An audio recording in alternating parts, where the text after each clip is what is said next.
Are we live with NFL head coach 09, everybody? This 12-year-old game that we have found ourselves caught with here. Welcome, everybody, to today's live stream. Hey, it says I'm live. That's great news. If that is the case and you are hearing this, then welcome, everybody, to tonight's live stream. It's been a long time since I streamed even this late. And I see the chat filling up. That's great to see. What's going on, everybody? Welcome!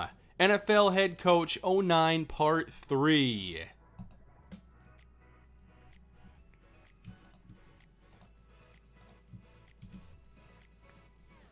Alright, it is live. Perfect.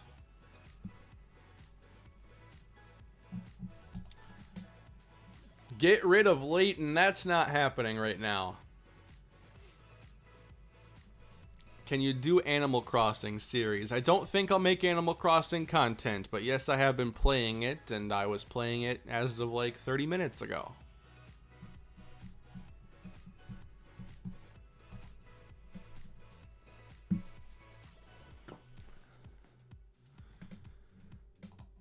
Whatever happened to the Sacramento Miners franchise? Well, EA basically released a patch that messed with what I had going on that was working really well, and I wasn't able to get the gameplay in a place I was happy with, so I ended up canceling it after putting in a lot of work to build it. I still have all the files for it, and it's heartbreaking. Who are your villagers on Animal Crossing? Okay, right now I think I have 2, but 1 is like in the process of moving. I started out with Dom, who loves to work out, and oh, it's a cat. I think it might be named Cat with 2 T's. I can't remember now. Do I think Leighton's Broncos could beat these Dolphins by 50? Yeah. How much did this game cost you? I got it like 7 or 8 years ago for like a couple bucks. It was easier to find them back 8 years ago. I think Hudson Lumen probably got removed from our league by the game. It does that to veteran free agents all the time, so sadly that was probably his fate. I'm playing on PS3.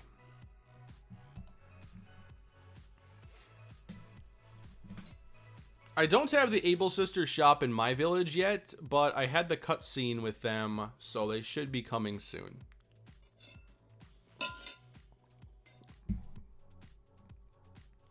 Yeah, I think I checked recently too, and the copies are much more expensive now.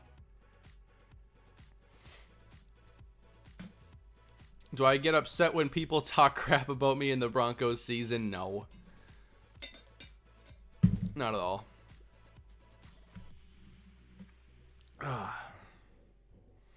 What's up with Madden 20 servers? I would not know. I have not tried to connect. Yes, I have seen your comment about the MrHurriicane Hall of Fame. I've talked about that before. I've just never done anything with it. But as time goes on, like it's pretty much more and more necessary. Turn off approval rating. I'm pretty sure that's like turning the whole mode off.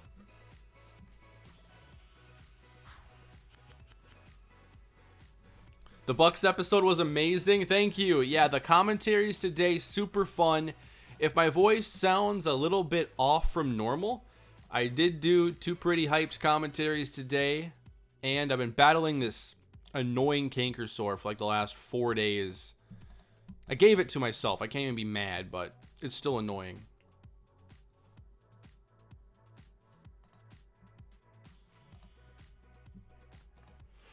Let's throw on a more loopable song as we get into today's action. I was excited when I remembered that, you know, I'm streaming a lot later, so there's probably a lot of you that can't always watch the stream because of just timing, so this might be a lot more useful for you.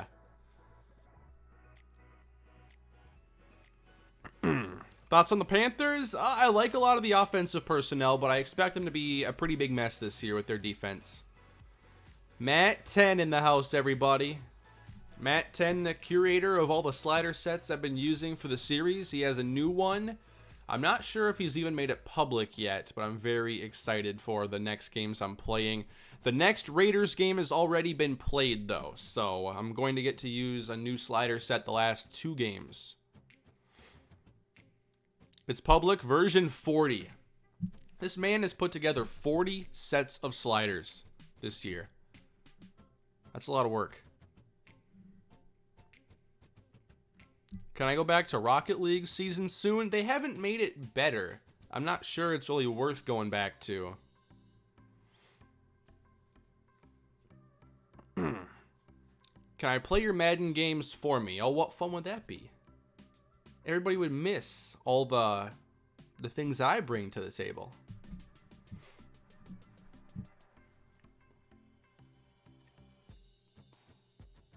Thoughts on the coronavirus, Kane? Not a fan of it.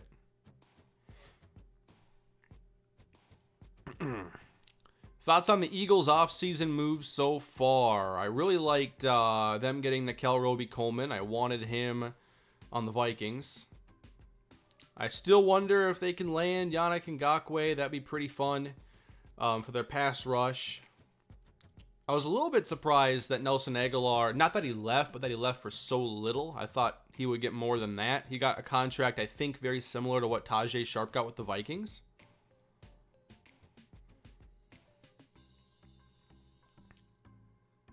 I could get fired today from the Miami Dolphins. That's a very big possibility. So, we're going to get into the gameplay of today's episode soon. But I want to move quick, because I've already done so much to mess up some things with this team. If it's going to fail, I don't want to be here a long time just to see it fail. So I want to move quick. I don't think I'll do the games live today. I just think that it's not worth the time right now. We've seen the team. They are awful. I want to get to the end of the year fast.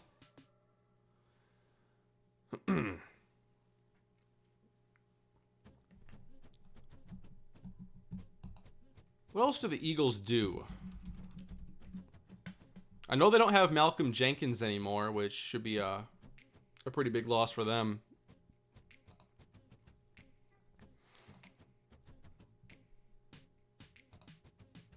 Let's see, Philly, what'd you do? Oh yeah, they got Slay. I mean, that's a phenomenal move for them. Their secondary was a wreck last season, and while they lose Malcolm Jenkins, I think Darius Slay, you know, it's more important to have a high-level corner than a high-level safety. I would take, like, the number 10 corner over, like, the number 2 safety. Corners factor into the impact of the game, I think, so much more.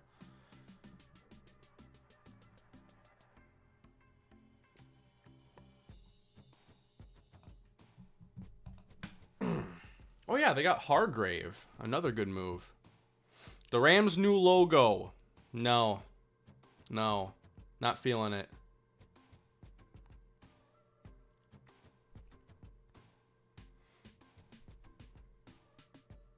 Yeah, Will Parks. The surf, I was just not able to do it as well as I wanted to. I'm going to do something with it, but I don't think I want to return the series the way it was. I kind of want to do something more to wrap it up. It was fun, but I think it's time for me to move on from it. The Chargers, I like, you know, they were gifted an amazing trade to get Trey Turner like they did, trading Russell Okung, and then they kept Eckler on a very good deal. They did not overpay Melvin Gordon. They tagged Henry, which was a solid move. We'll see if he stays healthy. I mean, if they sign Cam, I think that the hype is back on for the Chargers. But, you know, Cam on a very reasonable deal didn't get traded for anything. So it's like, I don't know where he is health-wise, but I wanted to see Cam stay in Carolina and do well. Now they got Teddy, and I love Teddy. But, waiting to see what happens with Cam Newton, because he could be like, you know, a big one of the biggest free agent steals if he's anywhere close to that MVP form. Doesn't even have to be quite that good again. He was an MVP with his number 1 receiver being Ted Ginn.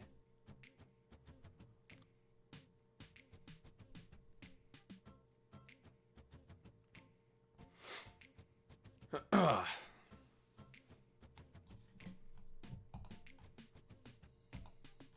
But thank you all for being here tonight. Hope everybody's doing their best to stay safe.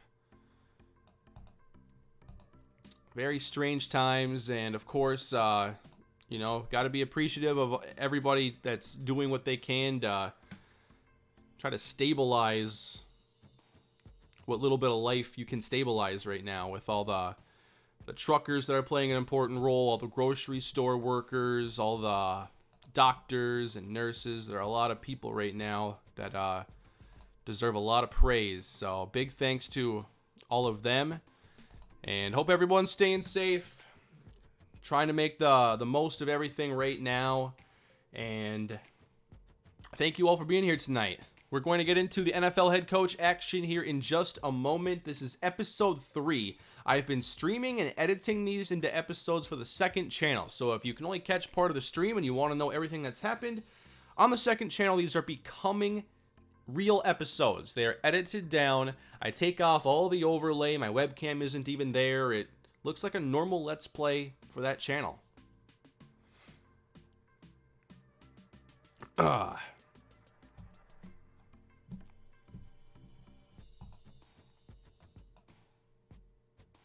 Kalispell basketball, I wasn't able to get into NBA or College Hoops 2K8. It was just, it's hard for me to get into basketball, let alone like older basketball games that have more weird systems and everything. Like, NFL head coach is kind of the equivalent. Like, I can at least understand a lot of the concepts here. And while there are things I've had to learn, it's not like me having to learn a sport I'm unfamiliar with, at least.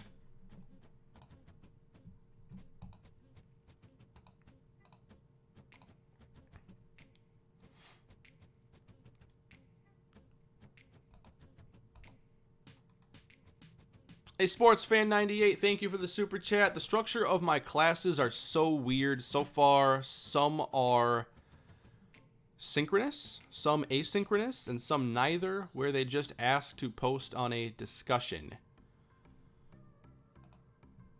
Oh, the online classes? Yeah, that's, I'm sure, a very weird transition if you weren't already used to it.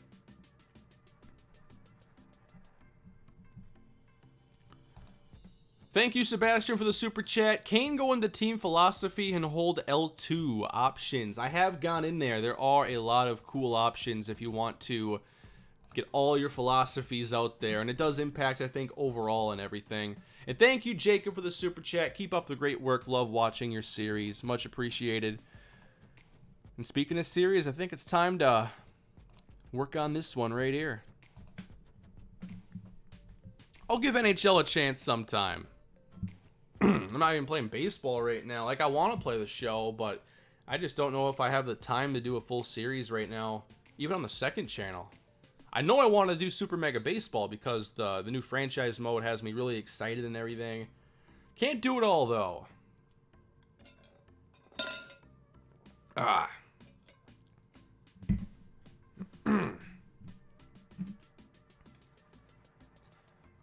Mama Bear, thank you for the super chat. Hope everyone is safe in your family. Question: 2K All Sim Browns style series. There's so much more management in 2K you could really sink your teeth into.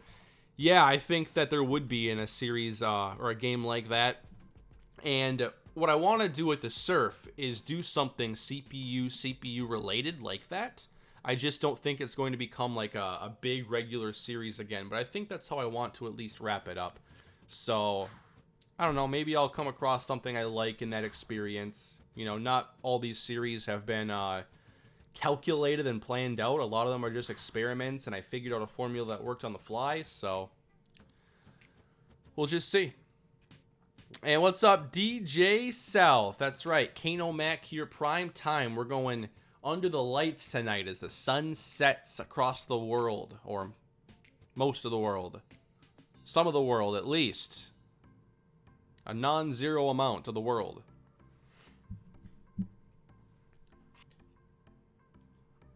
A 36-team league. Wow, that would be intense. I have a 32 in mine. Anyway. Welcome back, everybody. We have NFL Head Coach 09, Part 3. This game has given me a lot of challenges getting used to it.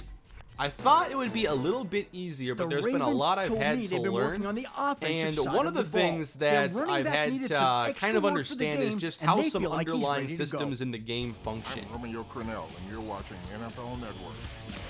Hey Sean, thank you for the super chat. Hey Kane, it's my B-Day today. Just wanted to say I'm a big fan. Been watching since Madden 12. Thank you for consistent uploading. Have a good day. Happy birthday to you, Sean. Much appreciated for the super chat and the kind words. Thanks for the entertainment, Kane. First dono. Thank you, James, for the Euros. That is the Euro symbol, correct? My interest level in pro wrestling, not much now. I used to love it, but over time I just felt that WWE was just underperforming and it wasn't worth the time to watch, and I spent more time just wishing they would do other things and realized that wasn't the target audience and left.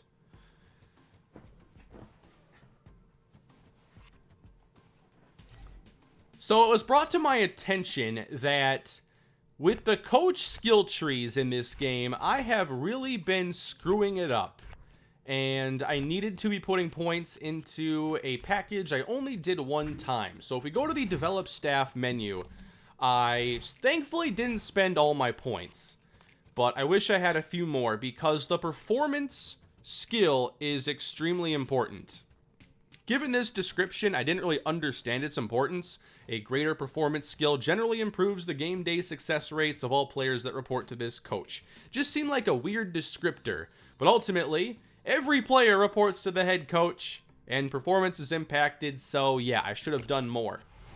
Now, it might make sense to restart the series and everything, but at this point, we're already 2 episodes in. If I get fired, oh well, I'll try again some other time. There's a very good chance I get fired in this episode, but I've seen some people on like the Operation Sports forums go through a year, have 0 approval, not get fired, and if they can make it through, I'm going to give this a shot and see if I can somehow dig us out of this hole. But we don't even have a win yet on the season, and I plan to get through the whole season today. We might do a little bit of quicker simming, but I know that right now I'm not in a good spot. And if that's the case, let's move quick.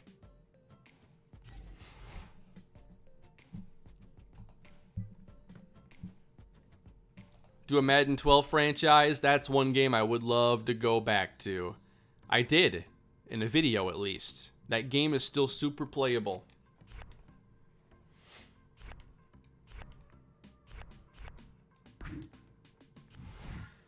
Contract talks with Ricky Williams. Now, he's in his early 30s, I'm pretty sure, in this series, so I don't want to make any large offers or anything. But none of these, I guess some of these seem a little bit large. There are incentives, but I still don't think I want to go quite that much. I love the incentives, though, in this deal. I just don't know if I want to do it here. How do we feel about $2.5 million a season with some incentives for Ricky Williams? I don't think that would be horrible. 2.5 is super fair. Goal should be 5-11. Man, 5-11 would be a major success at this point.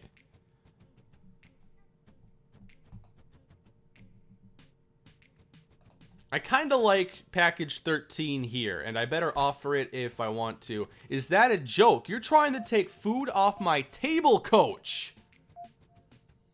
Well, I guess we have not come to an agreement.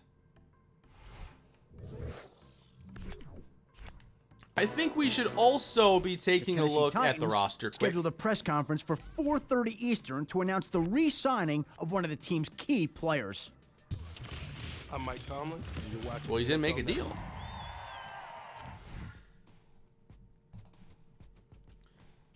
So at this point, I want to make sure we at least have a plan for the roster because more contract situations are going to come up. We have 3 quarterbacks, obviously, and none seem to be the answer for our future.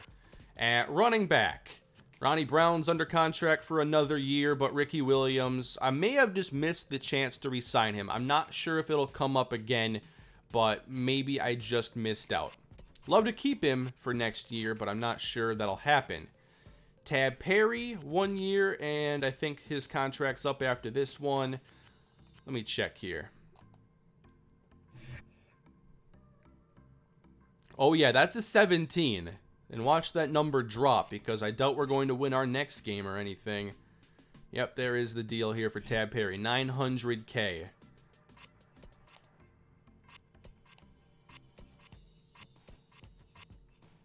And going through the rest of the roster here, I like our offensive line situation for the most part.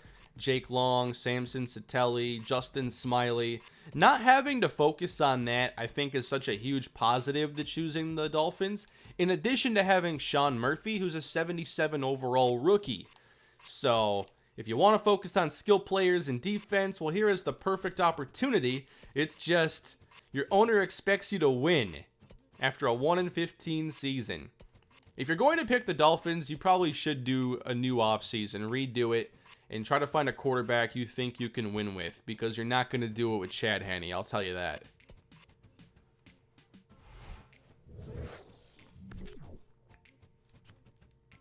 Alright, still Wednesday. I want to check out the salary cap menu.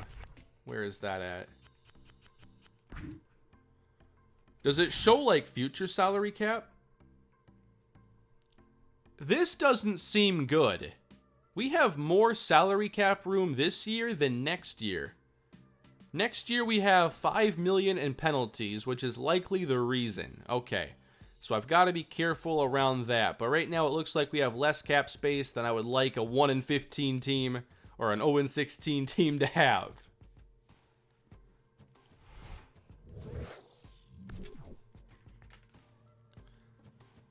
If I lose week 8, I might get fired. Well, in that case, if you're watching an 11-minute episode, I'd imagine I got fired.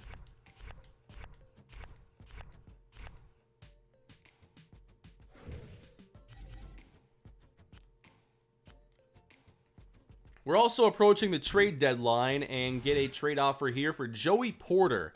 I'm guessing we have dead cap because of the move to trade Jason Taylor. I'm not sure how many years he had on his deal, but Joey Porter at 31. Do we really want to give up all of our veteran presence on this team for a 3rd round pick and a 6? Maybe.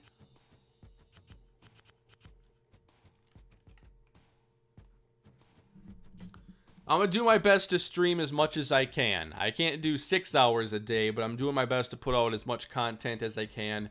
I did post 2 videos today. I expect to post 2 videos tomorrow.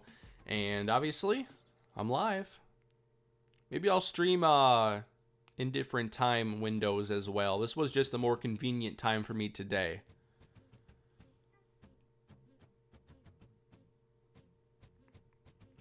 How do we feel about this 3rd and 6th round pick? We'd be giving up a really good player, but we keep acquiring picks.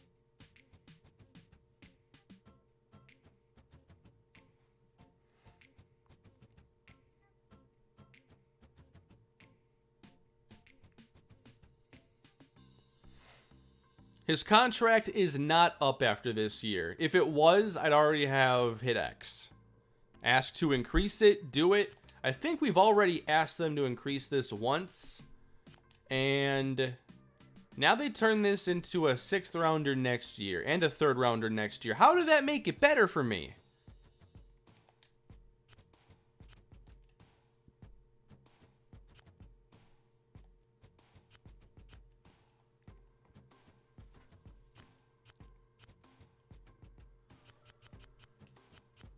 Overall, I do think a 3 and a 6 is fair. I'm going to try to get the 3 and the 5, though. Let's see if that works. Your request is good, but we'd like you to reconsider, and you have 8 seconds. I'm not taking a future 3, man. That's not happening. We missed out again.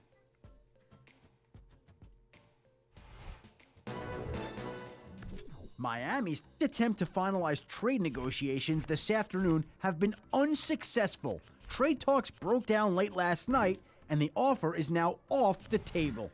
I'm Gary Kubiak, and you're watching the NFL Network. All right, so Joey Thomas and his contract are up. He's only 26 years old. We definitely want to keep him on the team. I wonder if I can get an idea of how much of the playbook he knows. That's something I wanted to take a deeper look at in this episode. So the 4-3 is mastered. Looks like his understanding of a lot of defenses here are at least decent. So I think Joey Thomas is somebody we need to keep on this team. So I want to not be too cheap here with the negotiating.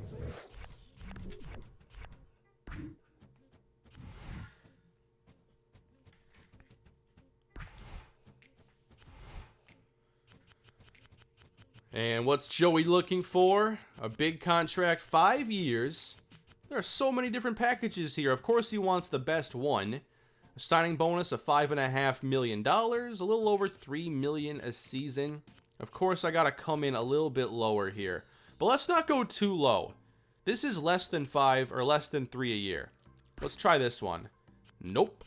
Did not work. Well, you win this one. You're the number 1 corner.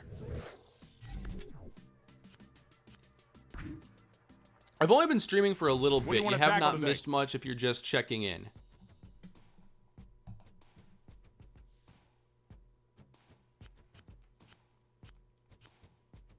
Let's work on this halfback stretch here. I'm not sure if I'm better off working on individual plays or not, but you certainly get a lot more when you choose that one play. You get, I think, one time I got like 20% mastery, or at least 20% learned.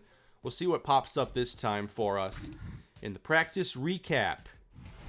This halfback stretch went to 20% mastered, so that's nice, especially as we were averaging negative 1.8 yards calling it. He's not getting 10 picks, good incentive. Yeah, a lot of them are very unrealistic.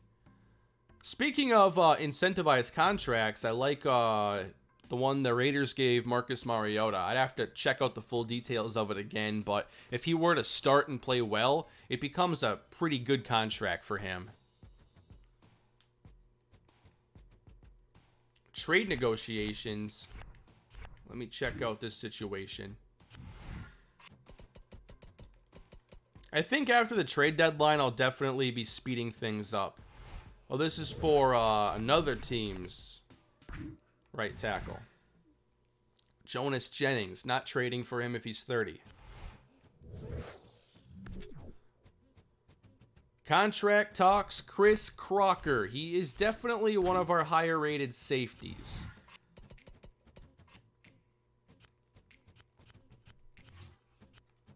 Crocker is 28. He's only a 78 overall. His learning is 65.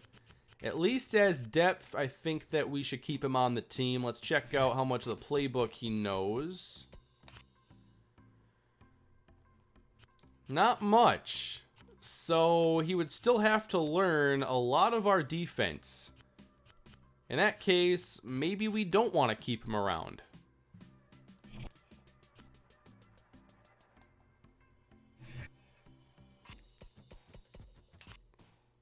Jason Allen, meanwhile, knows a bit of the 4-3, not much of the nickel. Maybe I haven't worked on enough of those in the game planning. Jeremiah Bell, I think, has played a lot of snaps for us this season, and his mastery is a lot higher. Yeah, we could try to trade Chris Crocker in that case then. I think that would be a smart move for us.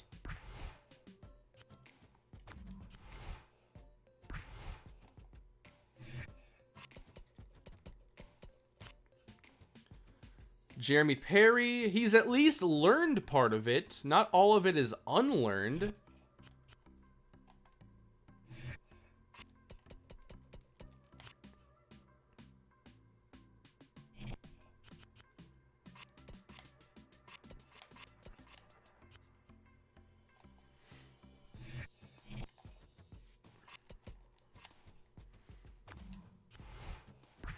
I'm going through some things here because I'm also going to be reworking the depth chart if I find situations where there are players who have learned the playbook faster. And Joey Thomas has much of ours mastered, so getting him under contract was really important. Will Allen. Looks like not much mastered, a little bit learned.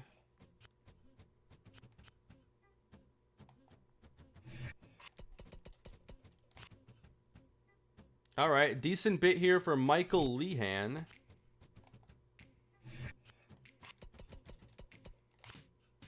Is there a way where I can see this a little bit faster? And not just go player by player. Hey, John, thank you for the super chat. He just says, yo, Hurricane. Much appreciated. That's one of the things about going back to these older games, is that their quality of life features were abysmal. That's probably, honestly, where, outside of like graphics, it's one of the areas where modern games have gotten a lot better. Quality of life, less button input, faster menus. That's one of the best ways games have improved, but some of the underlying systems just haven't. Jamie, thank you for the super chat. Thanks for saving me from quarantine boredom. Doing my best to give y'all something to watch. Well, of course, yeah, the game came out 10 years ago. A lot of games have, like, decent gameplay going back, but the quality of life or the depth of certain things are really lacking. Like, All Pro Football 2K8 gameplay holds up well, but the lack of features, that weird menu they have in the game, that stuff has aged horribly. Any tips about the game? I'm getting it Friday. Put points into performance for your head coach. Do that right away. That's my one tip to you.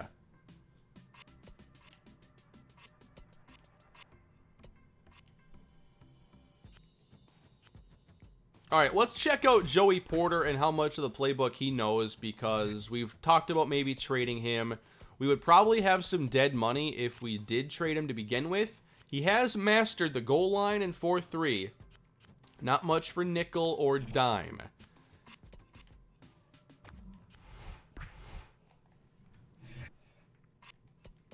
Yeah, at the same time, like, we might incur some dead money, but probably trading him creates a lot of space for us. And we need a bit more space, I think, to make some big free agent moves. And I have to handle this roster like I will be given a second year. I don't know if I will, but I have to at least pretend that I'm not going to get fired. The first Animal Crossing I played was New Leaf. I really enjoyed it. And I'm enjoying New Horizons quite a bit.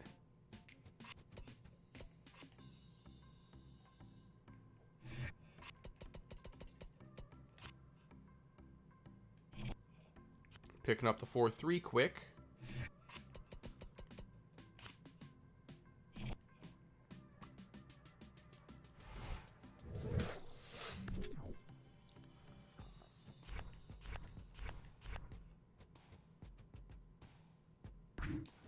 So obviously we did not want to re-sign Chris Crocker. We are instead looking for a trade. We'll see if we get any.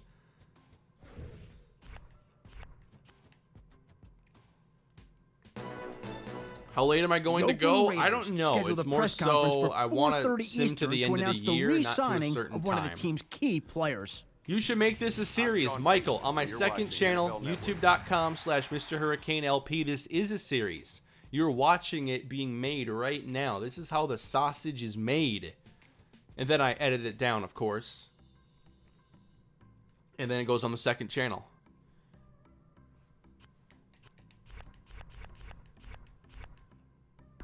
Okay, develop staff is up again. I basically have to wait until Harley Jean-Charles has 5K. Although I think our coordinators can also get some performance, depending on where their level is. So for Paul Pasqualoni, it's 5K. We're a ways from that. For Dan Henning, the performance for him is already potential reached. It can't go any higher than level 2. I never noticed these skill caps before, but that's concerning.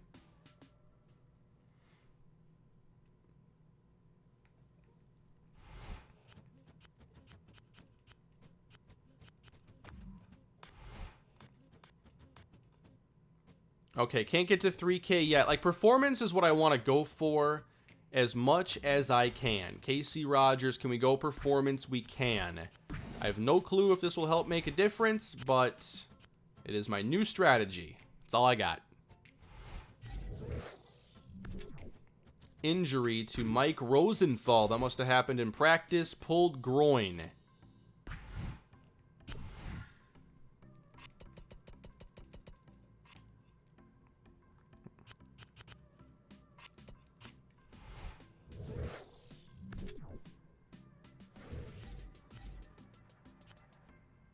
Travis Daniels. Okay. Let's see what this situation's all about.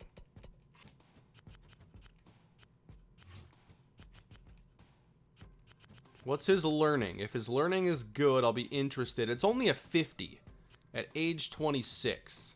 I think we have enough corners to work with right now. I don't want to sign him.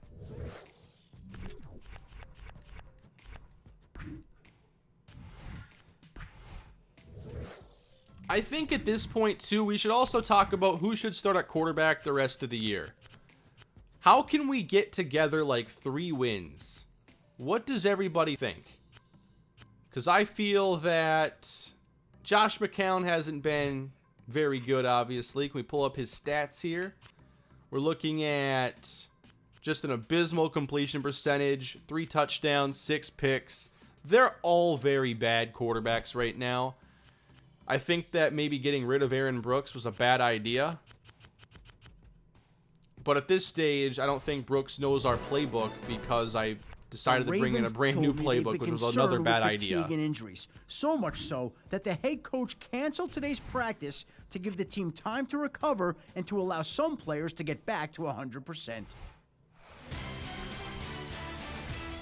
I don't know if I can check out how much of our playbook they know unless they're on the roster. Can anybody confirm that?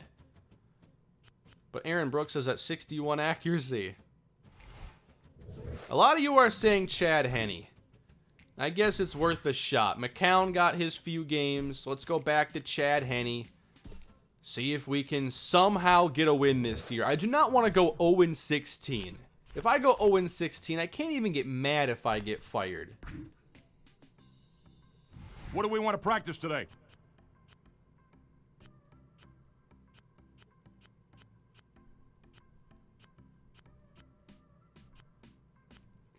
Let's work on another play here. I think I did tight end shake once already, so that should bring up our proficiency with that a pretty good bit. Miami's coaches have to be concerned after the week's last practice. In talking to both head coaches, it's hard not to think that their opponent is better prepared for this week's game. We'll see how much the game plans affect the outcome this Yes, weekend. we're not prepared. That's why we're 0-5.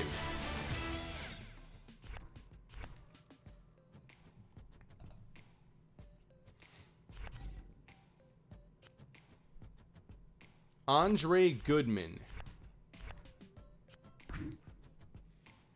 I think I'll be able to speed it up after we get past the trade deadline and take care of a lot of these contract scenarios. So Andre Goodman is 30. He's a 72 overall. I'm pretty sure I don't want to sign him.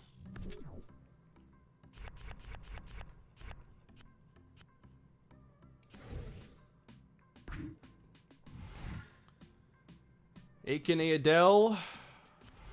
I'll at least take a look at offers. 5th and a 6th. No, thank you. The Miami Dolphins backed out of trade negotiations earlier this afternoon, citing an extremely high asking price. No word yet if they'll still pursue other trade offers.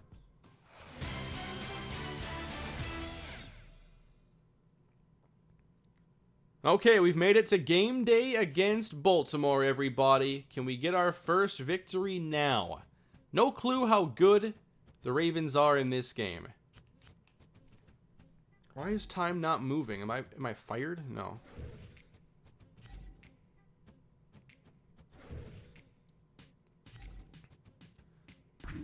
It's game day. Oh, it sure is. The Miami Dolphins take on the Baltimore Ravens, and we have fallen to 0-6 with 11 approval. Uh-oh.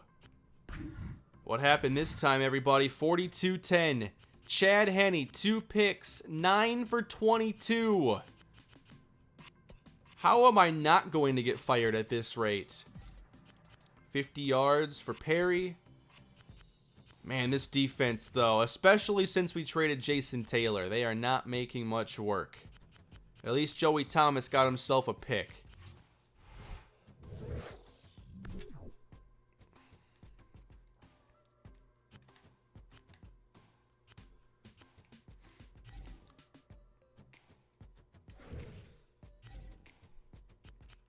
We're not going to skip past college scouting, though.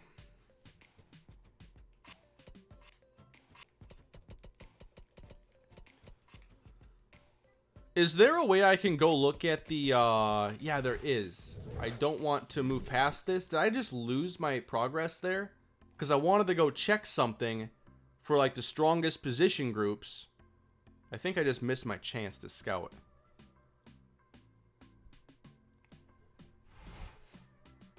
The 2008 Dolphins went 11-5. You should get fired.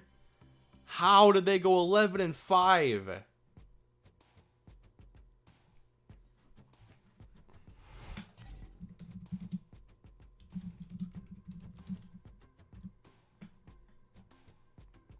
They did go 11-5 this year. I want to see some of their stats. So the quarterback that year, they had Chad Pennington. I don't have Chad Pennington. Ronnie Brown had 10 touchdowns. Ricky Williams had 4. Ted Ginn, he had 56 catches. That led the team. How did they get 11 wins? Their defense must have been pretty stout.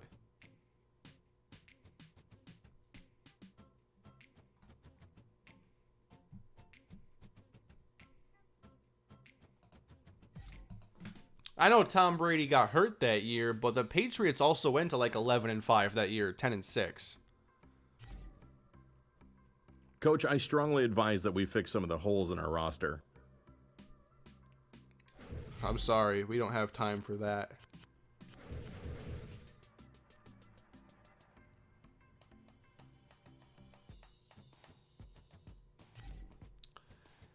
Yeah, that's basically what I'm doing, Michael. I want to see how many things I can learn from right now, and then if I get fired, do this again and hopefully have a better understanding of what I have to do.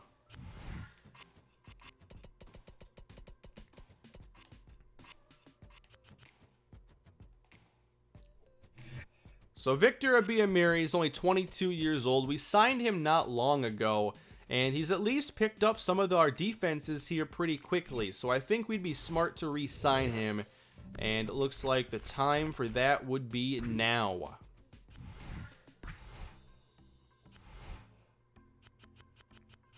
These contracts, though, are just way, way too big. I think his overall is high, but I can't be doing a deal like this.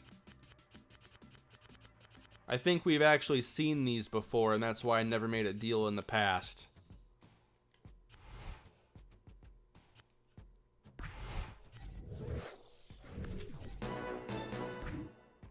Buffalo told me they've been working on the defensive side of the ball.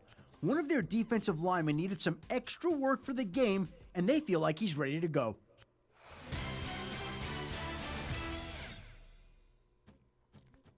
Hey, Coach, what do we want to practice today? We're going to work on shutting down our opponent's running game. Somehow we have to start allowing less than 40 points a week.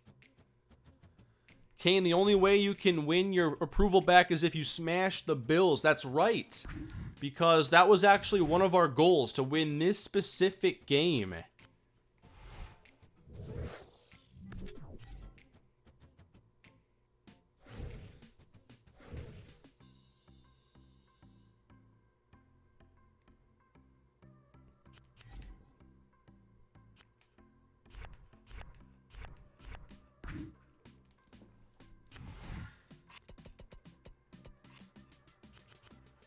Greg Camarillo is only 26 years old. His learning is very, very low at 45. Does he know much of the offense yet? He does not, so I'm not going to re-sign him.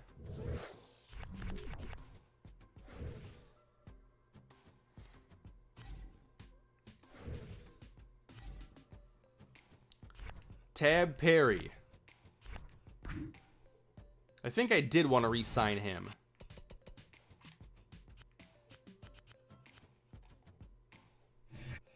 Tab Perry. He currently knows very little of the playbook, actually. He's 26 years old. His stats this year have been decent in a handful of games for how much we throw the ball and actually complete passes, that is.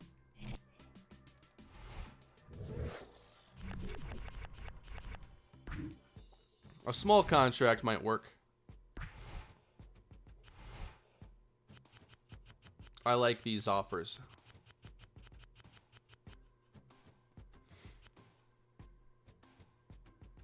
Yeah, I don't mind a good incentivized deal here at all. Can I get something like this? Very small deal. And he counters with the best deal. Well, actually, it has more guaranteed than this one, but it's worth overall less. So I'll go for it. 2-year deal.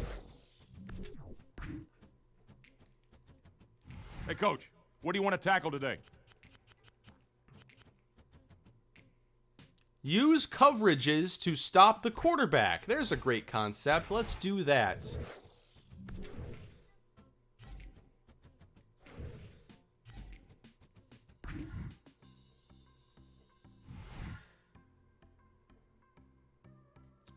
That play literally didn't even move. This one barely did. That one, not much. How do we have... Okay, learned converts to mastery. I think I have to just remember that.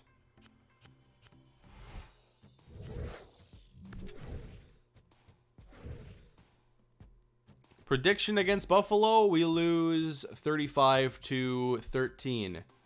That's my official prediction.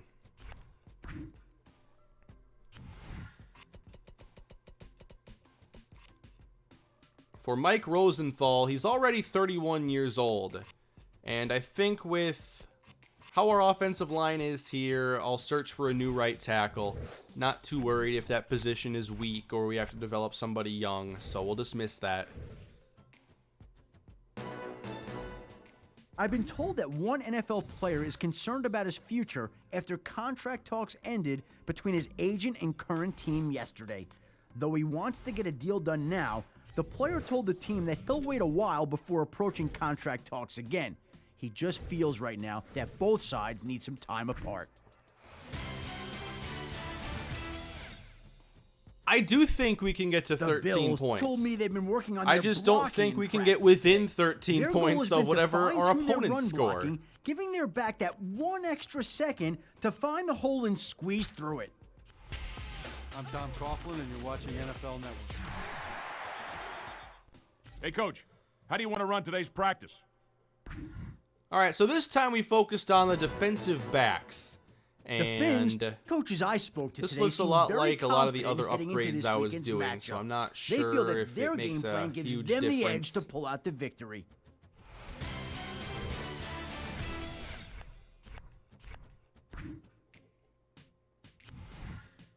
I'm guessing we have to be like right on the trade deadline, don't we?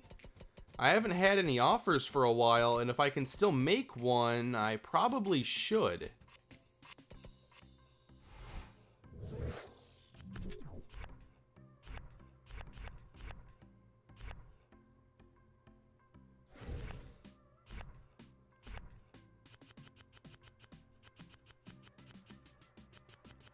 Or did we miss the deadline now? I'm not seeing the option anywhere. I really wanted to trade Channing Crowder, but it didn't really bring up anything for the trade deadline. I kind of missed that.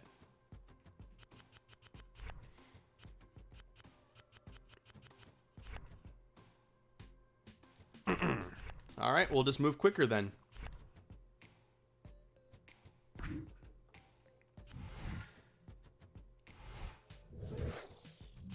Vernon Carey. Do I want to sign him? He's 27.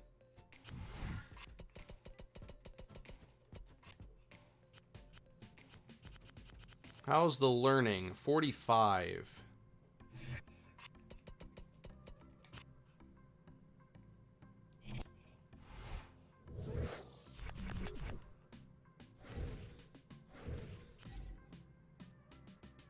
Boomer Grigsby.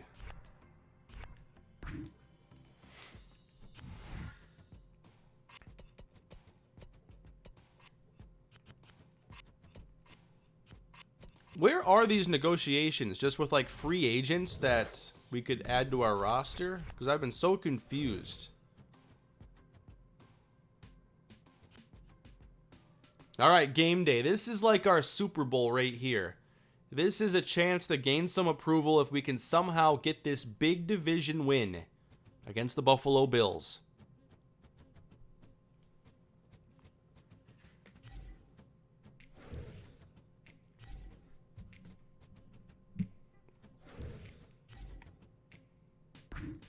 This is it.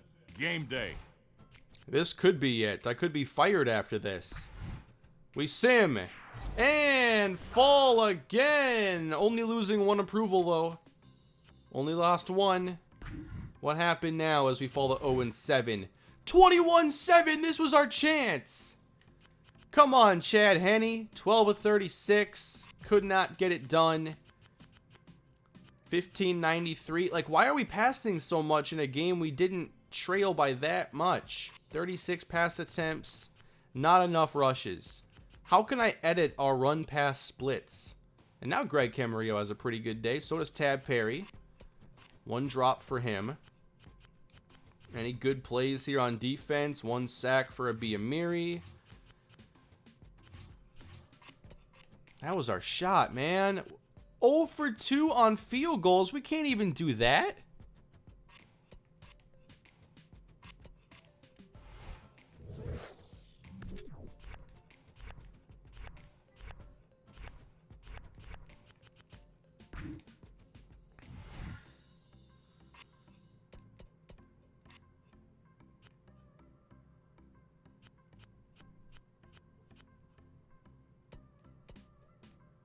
Yeah, I wish in this play call menu, it gave us a chance to maybe set some run-pass ratios. It just has some basic philosophies.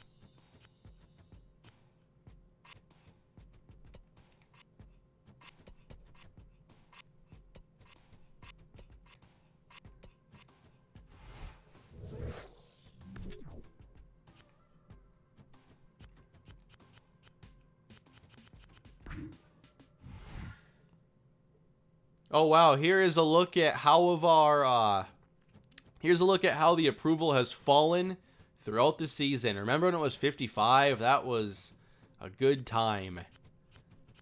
But hey, it's going down at a lower rate now. That's good news.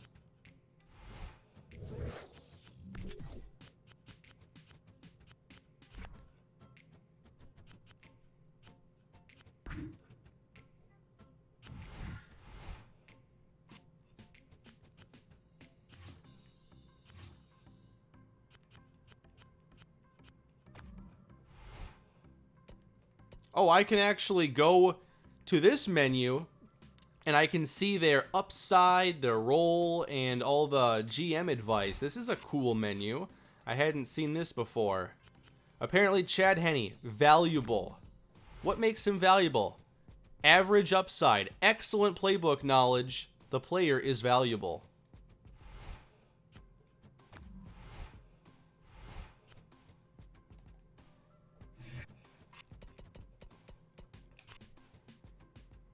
Well, he does have some of the pistol offense actually mastered, so there is that.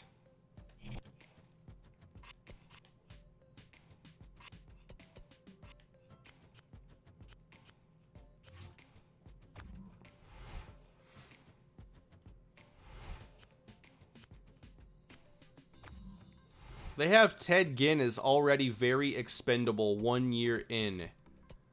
Let's say he's valuable. That's my evaluation.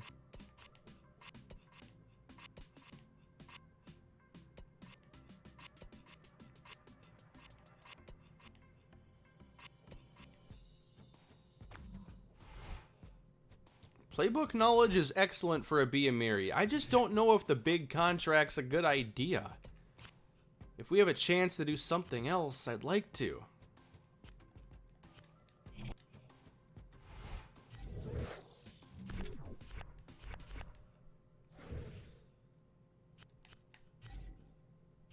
Okay, I don't want to miss the chance to do some scouting this time, even if I haven't gotten to take a look at that menu previously.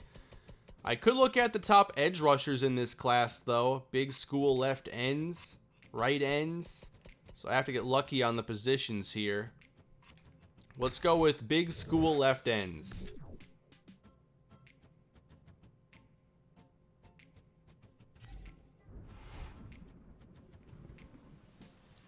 Now, Ginn wasn't very good in his days with the Dolphins. He started to turn things around, I think, a little bit in San Francisco, but he had a lot more success with Carolina and then with New Orleans. He also, he went to Carolina twice, and between those two stints, he was in Arizona for a year, and that didn't work out.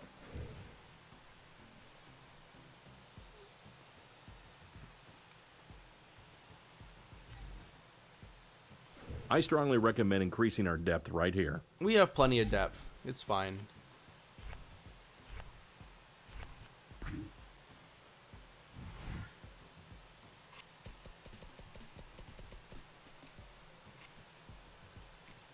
All right, so we've began to scout left ends. Jay Nedney from Nebraska. Let's see some details here. We have plus strength, run stopping, and football IQ, but he's not a great pass rusher. So I'm looking for someone that can get to the quarterback. We're trying to replace Jason Taylor. Strength, football IQ, pass rushing. So maybe Robert Thornton is a little more well-rounded. Jeffrey Arsdale. Size, run support, work ethic, low acceleration, agility, and hit power.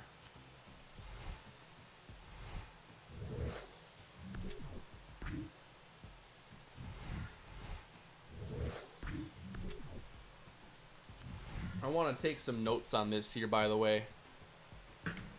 So, receivers, obviously a strong position. For defense, the D tackles are really good. I need to make sure I do some adequate scouting there. The safeties are okay, but the corners, I'm probably out of luck trying to address that in the draft.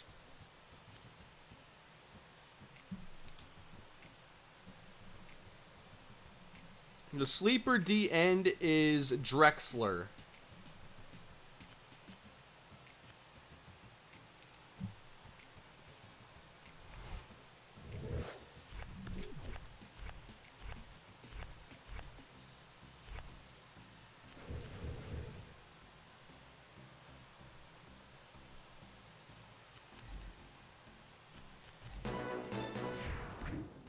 The Denver Broncos told me they've been working on a game plan that focuses on shutting down the opponent's quick passing game.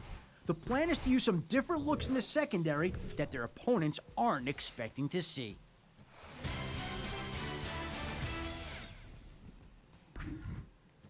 I chose another individual defensive play, and now this play's mastery is up to 33%. That's very good news.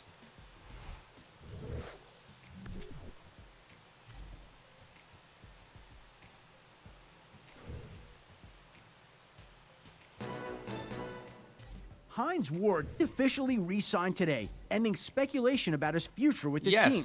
Though negotiations Astute went into the 11th observation, hour, indeed. the The team approval stepped is up and showed its 9. commitment to the player and its fans. I actually I'm Andy missed it, Reid, fall you're to watching 9 from NFL Network. 10. Hey, Coach, what are we working on today? Does it even matter? Let's go again with cover 3 here. Impressed our defense, played well against Buffalo, only allowed 21 points. Maybe we can try that again. Okay, good jump here on this cover 3 play. Now 15% mastery.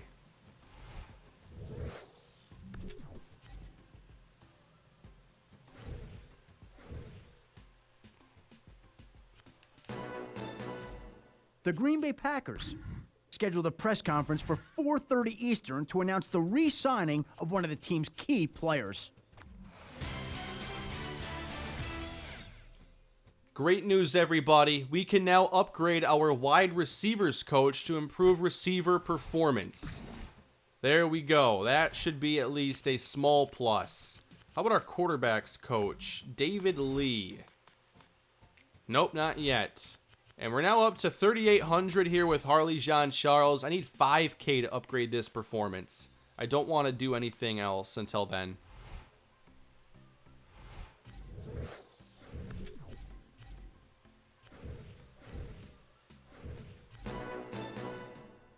Denver told me they've been working on the defensive side of the ball. One of their DBs needed some extra work for the game, and they feel that he's now ready to go. I'm Dick Jerome, and you're watching the NFL Network. I think at this point, Miami's coaches have to be concerned after the week's last practice. In talking to both head coaches, it's hard not to think that their opponent is better prepared for this week's game. We'll see how much the game plans affect the outcome this weekend. I'm Mike Nolan, and you're watching NFL hurry Network. up. How do we average negative 22 yards when we run this play? I think I'm going to keep doing the individual plays here for practicing. We just get so much more of a difference. I think it's faster, and at least we can get some good plays in the playbook.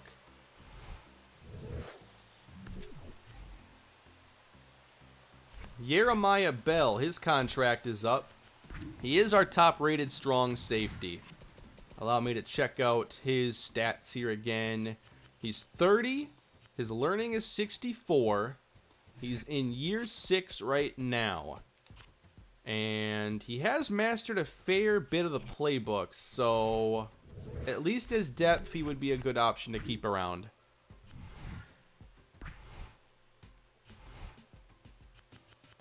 These deals are pretty reasonable as well. Might even be under $1 million a year. I'm not even going to try negotiating this time. That's fair. What's the cap look like? Next year, we're projected to have like $25 million in space, which is really not a lot. Keep in mind, like, not as many players were signing big contracts, so you can do more with $25 million 11 years ago than today. So I might have to make some trades to make some room, but we'll see what we're able to make happen if I don't get fired. And we're halfway through the year nearly, and I don't have a single victory.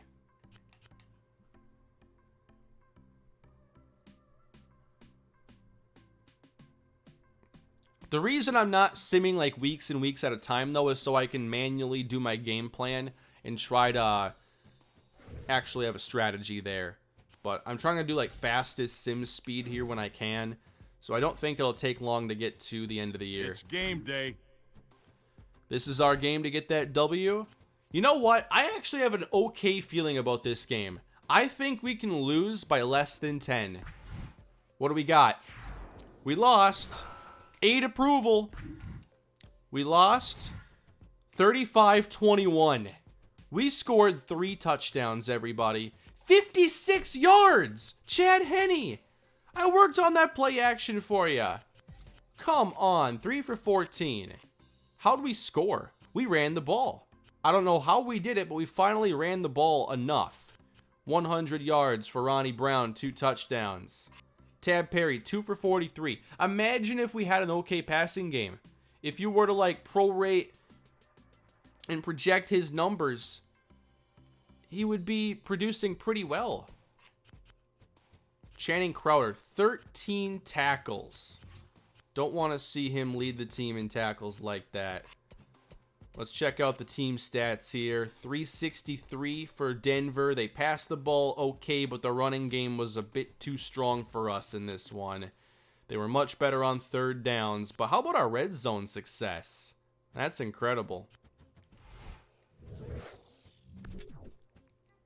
NCAA 14 is a very good game. I think you'll really enjoy it if you've never played it. Especially if you've never played it. Tennessee's general manager told reporters this afternoon that negotiations between the team and a key player have, for the foreseeable future, ended. He didn't rule out the two parties sitting down later on in the season to work out a deal, but right now, it looks like a long shot at best. I'm Dick Jerome, and you're watching the NFL Network. Adam Schefter of NFL Network here with another draft update. The big showdown between USC and Cal was decided 2 weeks ago with USC crushing the Bears 49-13. The Trojans' offense looked really good in the victory, led by quarterback Morgan Barnes and the downfield passing attack. They face a big game next week at Washington, and Washington is led by superstar corner/wide receiver Demario Waddle. Should be a great ball game. Well, that's all for now. I'll be back next month with another update. That was my favorite Schefter update yet. So Morgan Barnes gets a boost here. I think he was the overrated player, though. I'm trying to find Drexler. Artist Drexler, Alcorn State. He's all the way down here. I should have known, Alcorn State. That's going to be the lower tier of scouting. It's a smaller school. So I'll have to make sure I get around to that if he's a sleeper here at a key position of ours. But I did scout right ends. So let's get to know Vernon Caldwell here. He has good pass rush moves, explosiveness, and power moves. His run stopping is low. I can live with that if he can get to the quarterback. Antonio Perez from the U. Pass rush moves, speed, and upside. Okay, 2 players here I immediately have interest in. How come that feature isn't in Madden? I'm wondering the same thing, man.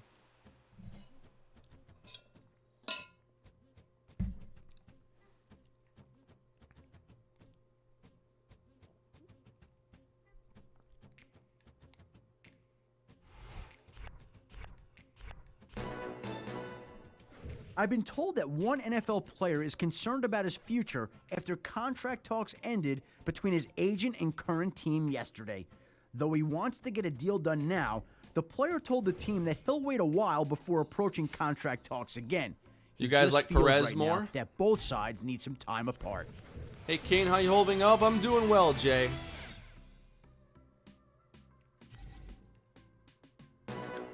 Trying to stay busy here with making content. Told me they've been working on the offensive side of the ball. One of their offensive linemen needed some extra work for the game, and they now feel like he's ready to go.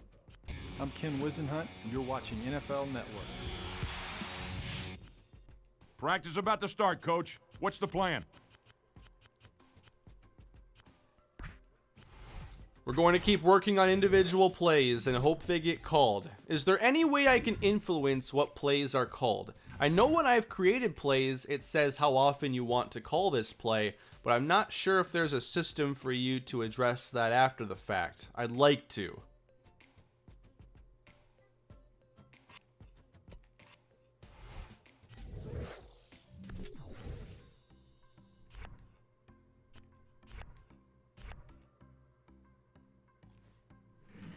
By the way, I think I want to drop... No, I don't want to drop. The game audio was a little loud in the last video, but I don't think the menu music or the menu sounds are too loud at all. Cancel practice. It will bring approval up. Maybe toward the end of the year. I'm trying to see if we can go find a victory anywhere. Trade yourself to the Bucks for Gruden. 4D chess. That is the smartest idea I have ever heard. I wish we weren't past the trade deadline. The Oakland Raiders. Officials have told me that talks may soon be underway on a new deal for one of the key members of the team. His contract is set to expire soon, so it's in both parties' interest to get something finished as quickly as possible.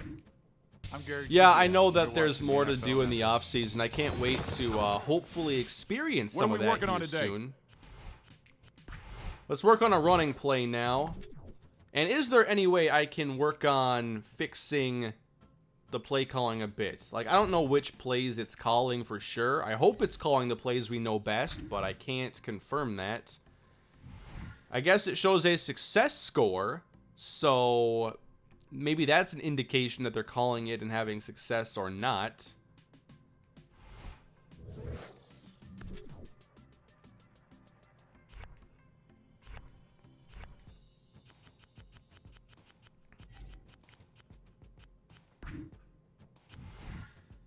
We're at 41. I need 5 here.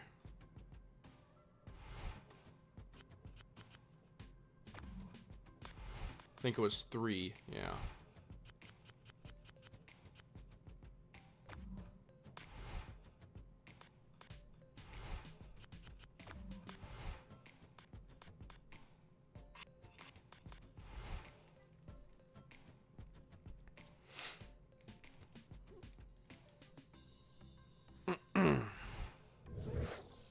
Change it in coach philosophy? I mean team philosophy. Let me go to this menu quick.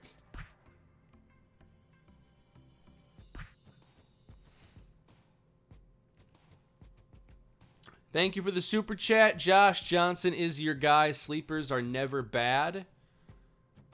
I'll have to check out more of the sleepers in this class and make sure I get some scouting.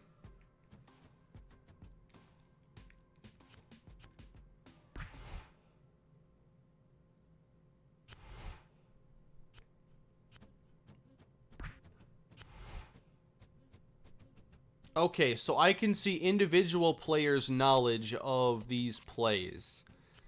Chad Henne has mastered the handoff on the halfback counter. Cannot say the same for Josh McCown. Unfortunately, our receivers don't know this play very well either. Block whoever's in front of you. That's all you gotta know.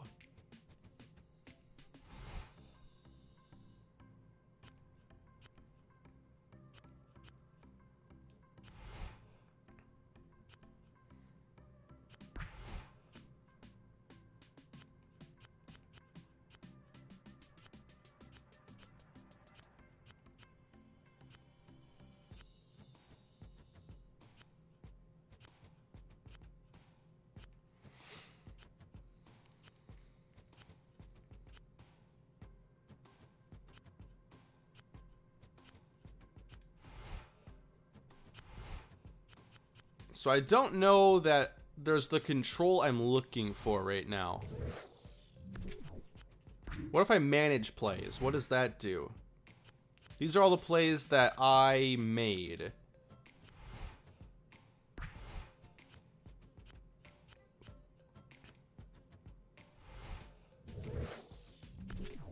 Play call history. Okay, let's see this.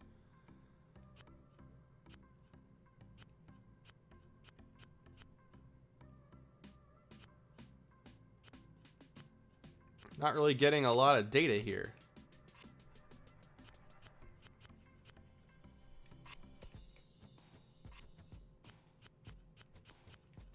Maybe a bit more as I go to more specific spots. I don't think that 0 approval is a guarantee that I get fired. It is my first year, so I may get like a second chance at fixing some of this. Shane Leckler officially re-signed today, ending speculation about his future with the team. Though negotiations went into the 11th hour, the team stepped up and showed its commitment to the player and its fans. I'm Ken Wisenhunt, and you're watching NFL Network. The Seattle Seahawks told me they've been working on a game plan that focuses on shutting down the opponent's quick passing game.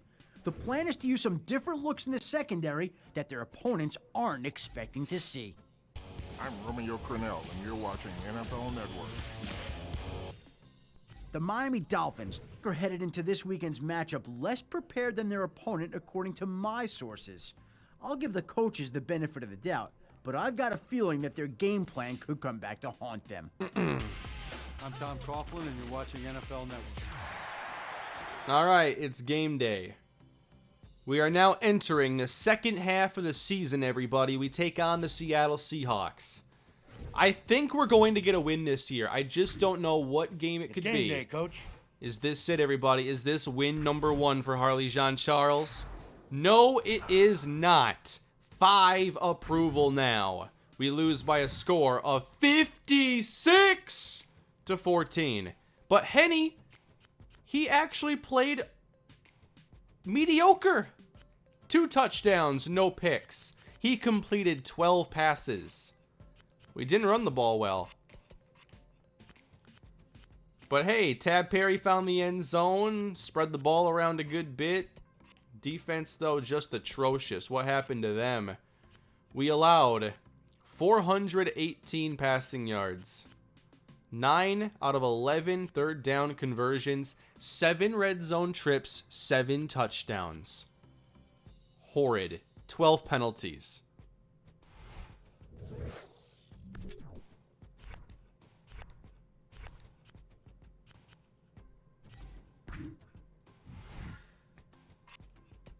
Can I fire my defensive coordinator?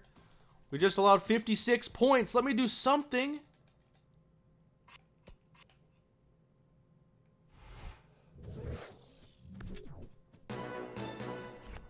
I've been told that one NFL player is concerned about his future after contract talks ended between his agent and current team yesterday. Though he wants to get a deal done now, the player told the team that he'll wait a while before approaching contract talks again. He just feels right now that both sides need some time apart. I'm Tom Coughlin, and you're watching NFL Network.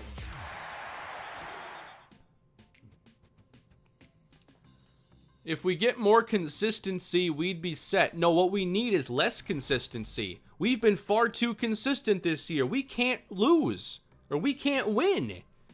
If we were inconsistent, that would imply that sometimes we win. I'd rather be inconsistent right now.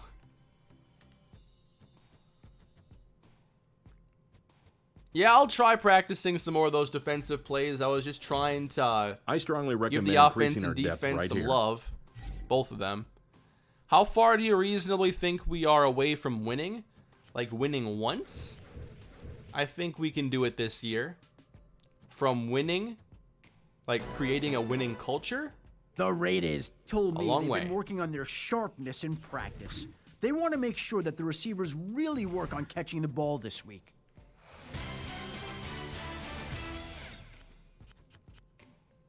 What do we want to practice today?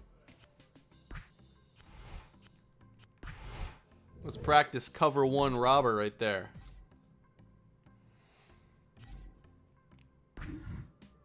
How did this one go up? We get barely any mastery, but +9 on the learned. So it's, 13% less on the unlearned, which is good.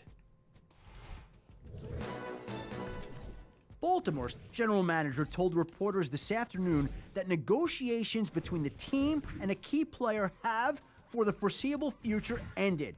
He didn't rule out the two parties sitting down later on in the season to work out a deal, but right now it looks like a long shot at best.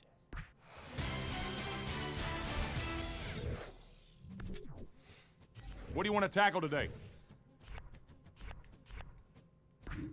I want to go to the scouting now because I chose to scout the sleepers at defensive end. I want to know more about sleeper Artis Drexler, and he has an overall grade right now 85.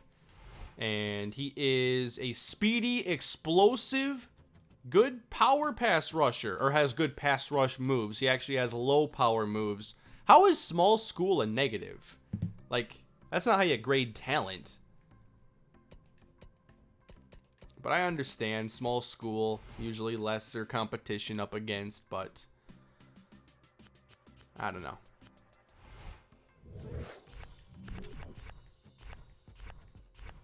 Give me something to upgrade or scout the next time it comes around, everybody.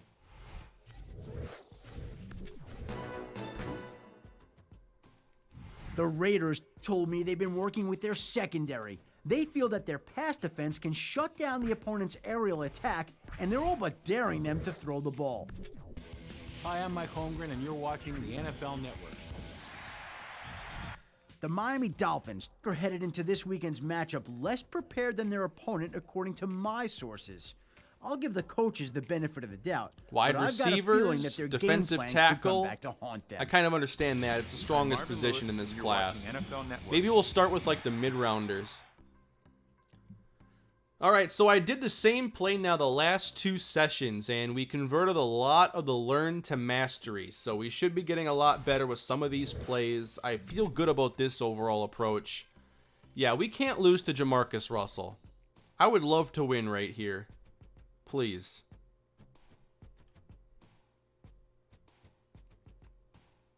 Yeah, I like the Tajay Sharp signing, but I don't see him as a number 2 receiver on the Vikings. I think they still have to go find a starter opposite of Thielen. I'm thinking you're going to have to call plays live to have a chance to win. Simming in these earlier games sucked, plus more content. For week 17, I may do that. I think that's a good point. I can at least call the plays that we know. I can even do like a super sim game and do that. if things It's game don't time. start turning around at least a little. That's a good point. Uh-oh. 3 approval, everybody. Hello, 0-9. We lose 27-9. 4 picks, Chad Henne. Just could not stop throwing to the opposing team. Good job running the football today, at least.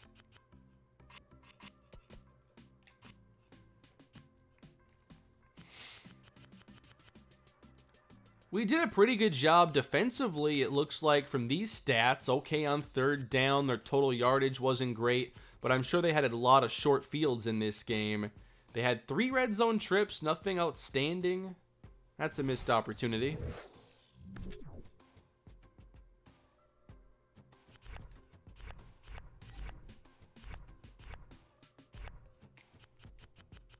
Oh yeah, I want to check the stats from that game.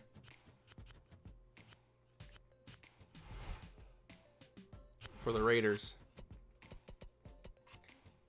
Andrew Walter was playing quarterback, actually, and he had an okay day. I'd love to have that performance. Henne basically did a few games back. He did that exactly once. Big game for Darren McFadden.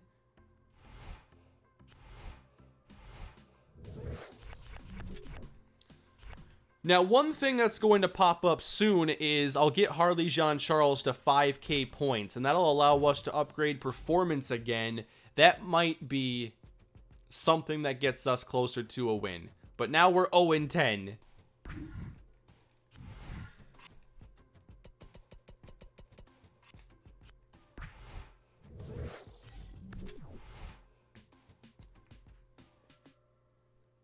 Oh yeah, no recovering from this year. I just want to see if I can get a win. I've never had an 0-16 team in a series before like this.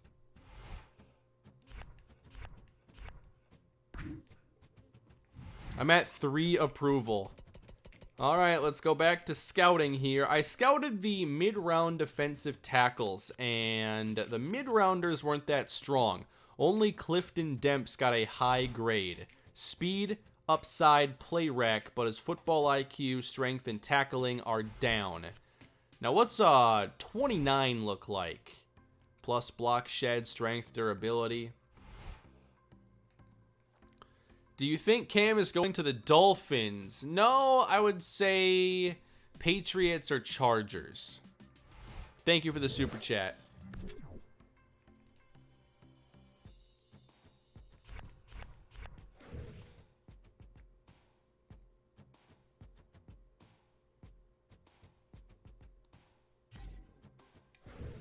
Coach, I don't think we have enough players in some of our positions.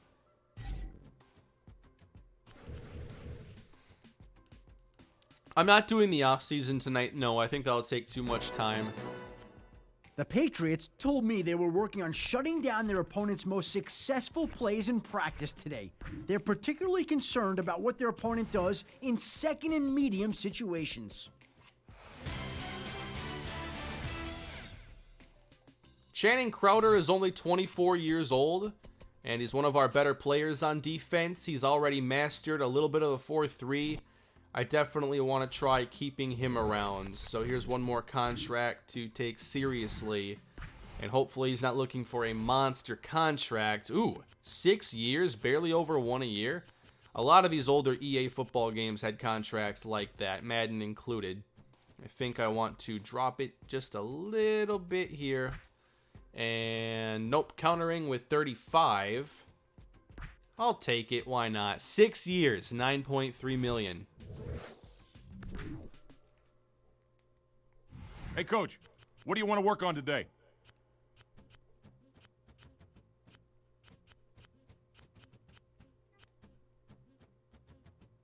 Let's work on this play right here. Back to the offense now.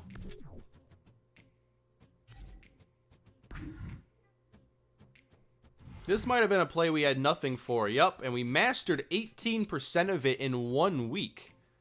That's pretty good. Our success score is 0. I'm imagining we've never called this play. I hope that the game is knowing to call plays as we get this up.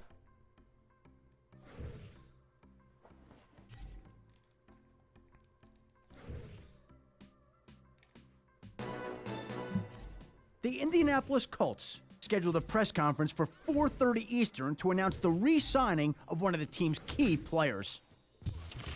I'm Mike Tomlin, and you're watching NFL Network. Hey, Coach, what do we want to practice today?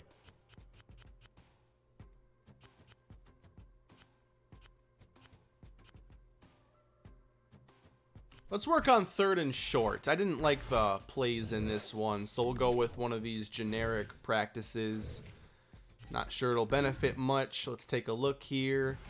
We get strong flood, just one play actually, a fair amount of boost. So I'm pretty happy with that. That's a play we've averaged at 6.5 yards, 69% success, or 69 success score.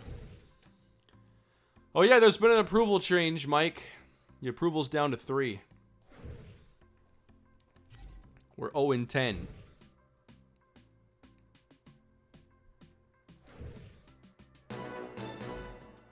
Tennessee's general manager told reporters this afternoon that negotiations between the team and a key player have, for the foreseeable future, ended. He didn't rule out the two parties sitting down later on in the season to work out a deal, but right now it looks like a long shot at best. I'm Dick Jerome, and you're watching the NFL Network.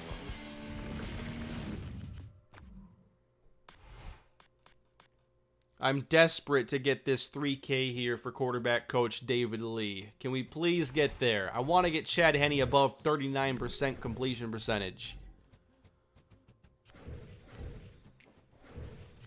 What happens first? 0 approval or 1 win? They've been working on a game plan that focuses on shutting down the opponent's passing game.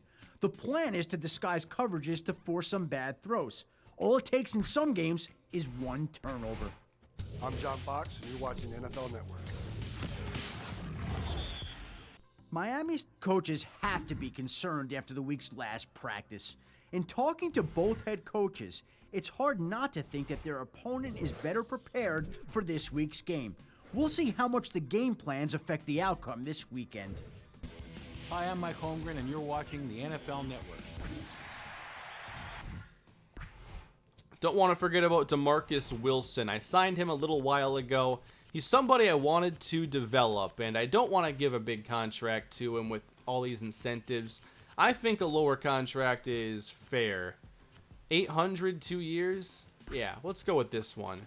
Countering, 1 million, 2 years. Okay, we'll make it happen. Let's see how well he's progressed here, because he was a free agent. I signed him. So how much has happened in that time? And I think he's played some snaps. I only have 2 tight ends on the roster. So DeMarcus Wilson, a rookie. His playbook knowledge isn't high. He knows the Hail Mary. I do not know why we learned the Hail Mary first.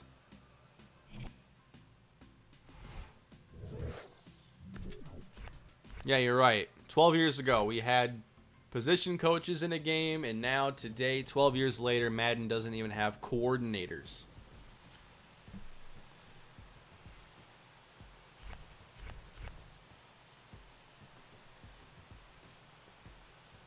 Darren, please do not spam the same questions over and over again.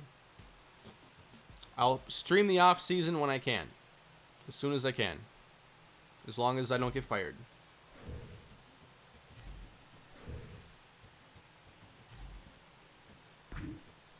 This is it.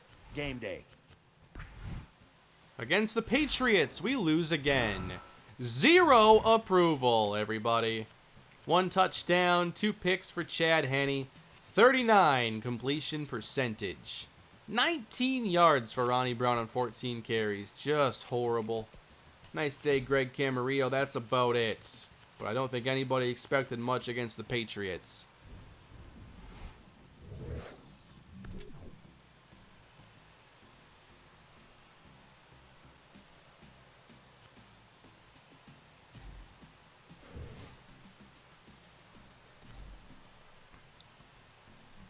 Robert, thank you for the super chat. Kane, thoughts on the Seahawks offseason and good stream after a long day working at a grocery store. The Seahawks offseason. They haven't kept Jadeveon Clowney, I know that much. I wonder if they're going to sign Everson Griffin just because they love signing old Vikings players, and I think Griffin would be a very good signing for them. What else have they done? I feel like I haven't seen their name come up very much.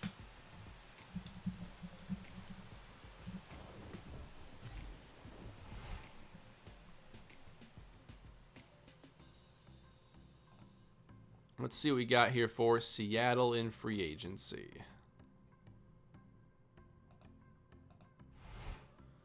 They signed Greg Olsen. I think that was a solid move, although I am kind of intrigued by Jacob Hollister. I like to see him play more. Olsen's obviously more experienced and better, and they're probably going to use a lot of 2 tight end sets. They actually used Coach, a lot of think we have 6 offensive lineman sets last year because of George Fant, but now he's been signed by the Jets. Let's see, they kept Jaron Reed. That's solid. Otherwise, they really haven't done a whole lot. I think getting Olsen's a fine move. But they're going to have to figure out an edge rusher situation because Clowney's a free agent, so is Ansah. I would go after Everson Griffin if they had the cap space to do it. Jermaine Ifedi's gone.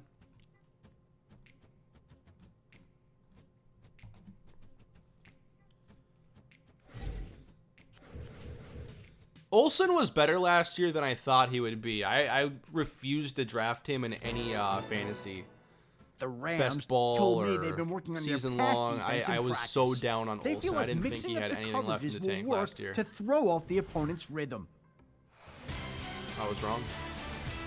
But when he becomes a broadcaster or an analyst, Hey, Coach, he's going to do a what really are we good focusing job. on today?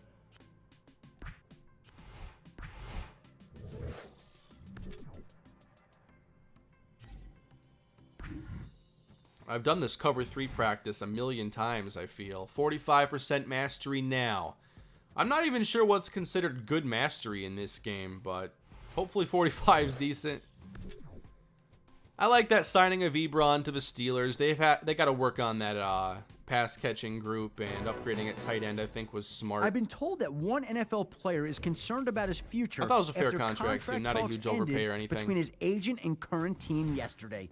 Though he wants to get a deal done now, the player told the team that he'll wait a while before approaching contract talks again. He just feels right now that both sides need some time apart.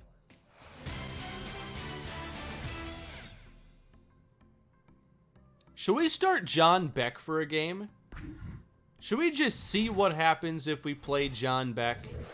Is anybody else just a little bit curious? At least one game. John Beck is going to start over Chad Henne.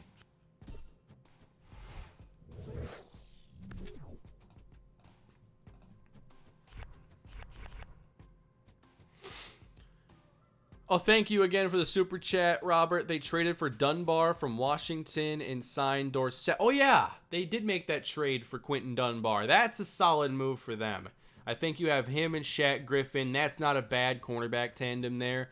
Dorsett, I mean, maybe on a couple deep balls every now and then, but I think Tennessee's they have those general roles manager pretty told much taken reporters care this of. afternoon that negotiations between the team and a key player have, for the foreseeable future, ended. He didn't rule out Nick the two Foles or parties Mitchell sitting down later on in Trubisky? the I'll season take to 16 work out a games deal, of Nick but Foles, right now, please. it looks like a long shot at Absolutely. best.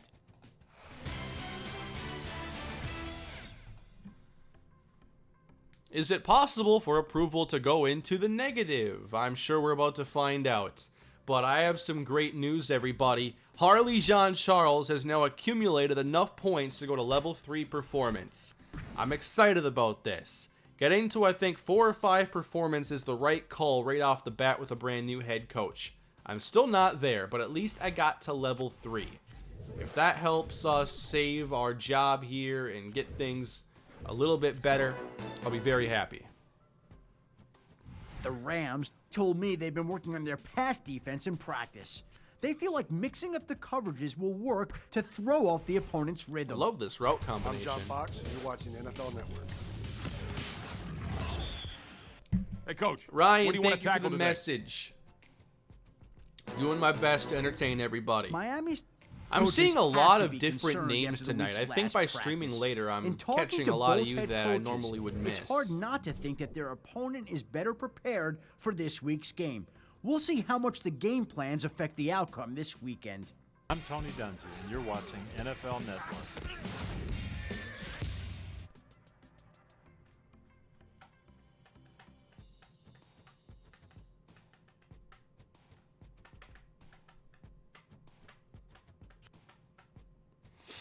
I watch all your streams so you won't miss me. Thank you, Olin. I'm getting so frustrated with Schefter. I want to turn him off. I wonder if I can. Keeps interrupting me. I could mute the stream there.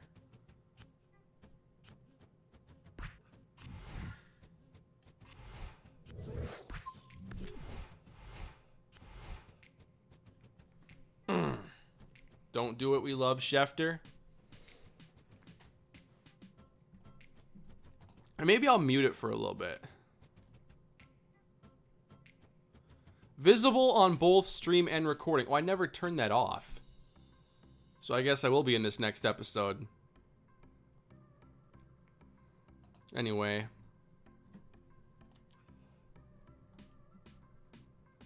Now let's mute it for a little bit. Can I turn off the webcam recording now?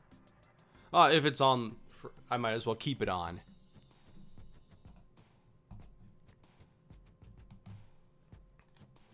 I'll just mute that for a little bit. Now I can talk over Schefter all I want. Game day against St. Louis, everybody. Not the LA Rams, the St. Louis Rams. What do we have this time? Is it our first win? We got the performance upgrade. We got John Beck at quarterback. And we have lost again. It doesn't matter. 31-6. So who wants to go back to Chad Henne now? 2 for 16. Wow, I didn't think you would make me miss having Chad Henne start, but here we are.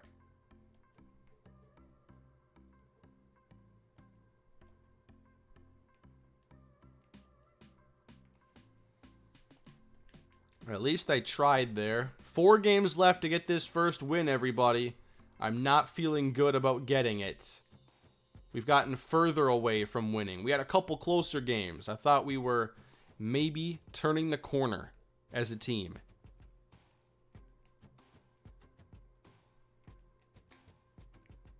All right, we're scouting big school defensive tackles again. I've done that twice, so we should have a very good idea of who the top D tackles are.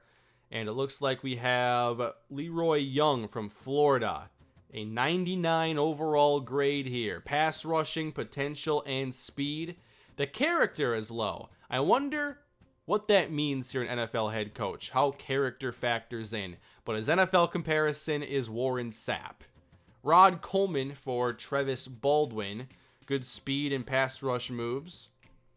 Tim White compared to Brian Young. Ryan Sims on the comparison.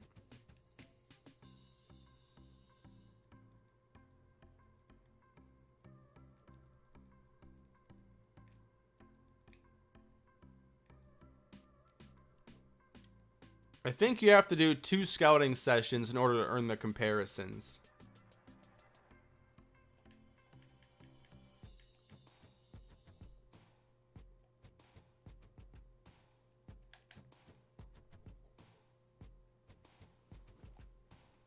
Thoughts on Diggs being traded? I was in denial about it happening. I'm still kind of shocked it happened. I wish it didn't happen. But I guess it is what it is. Hopefully they can add a good receiver this offseason.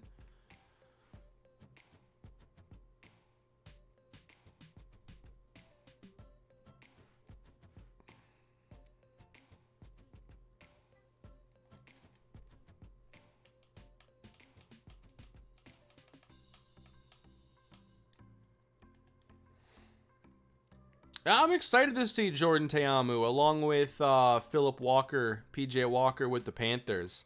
They were both a lot of fun to watch in the XFL, and I want to see if any of that can translate. If you can prove that even 5 games of XFL action is like sufficient. If those guys do well, It is the best marketing for the XFL they could ask for. If anybody in just a month and a half of football can all of a sudden make an impact in the NFL, even a marginal impact, even if they're backup quarterbacks and shine in the preseason, it's a big win for them.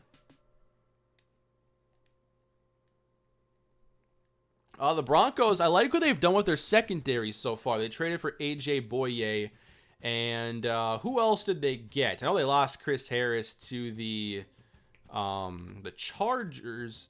Did Chris Harris go to the Chargers? Yeah. Who else did they add? It was A.J. Boye and who?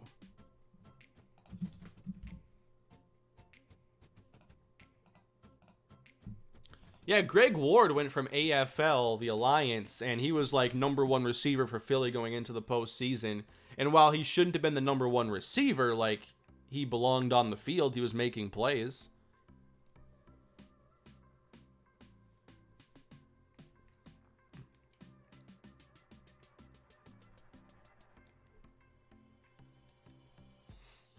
All right, they got Melvin Gordon. Wasn't there another corner, though? Like, the Gordon signing doesn't do a lot for me there because they had Phillip Lindsay, who is a solid back. Maybe this is more them not having much faith in Royce Freeman and wanting to have a combo of Gordon and Lindsay.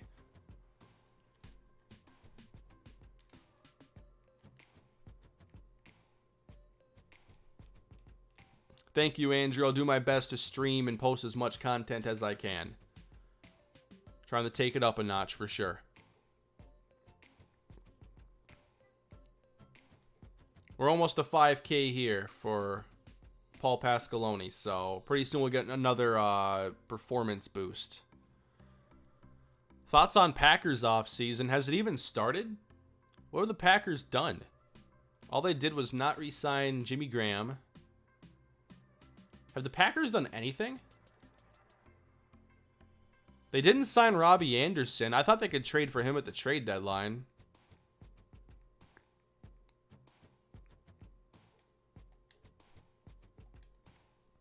They got Devin Funchess. I mean, that's a good flyer signing. That's not a bad, risk. And I think, like, if you're looking for a receiver to line up opposite Davante Adams, who already commands a lot of double coverage and extra attention, I think it's someone, that's a big physical presence that can succeed one-on-one.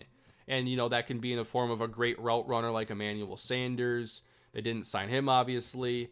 I mean, I'm intrigued at least by the Funchess signing. Like, if anyone can put the ball in a spot for him, it's Aaron Rodgers. You make a good point, Hayden. Like, at this point, with him compared to Alan Lazard, who at least made a few plays last year for Green Bay, it's kind of a questionable move, but I think we've seen more from Funchess over the years than Alan Lazard. I think Saints are having a really good offseason from what I've seen.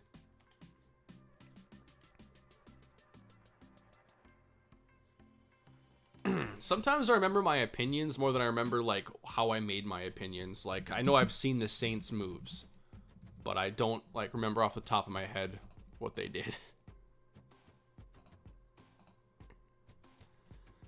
They lost out on Teddy. Malcolm Jenkins, that's right, he goes back to where he was drafted.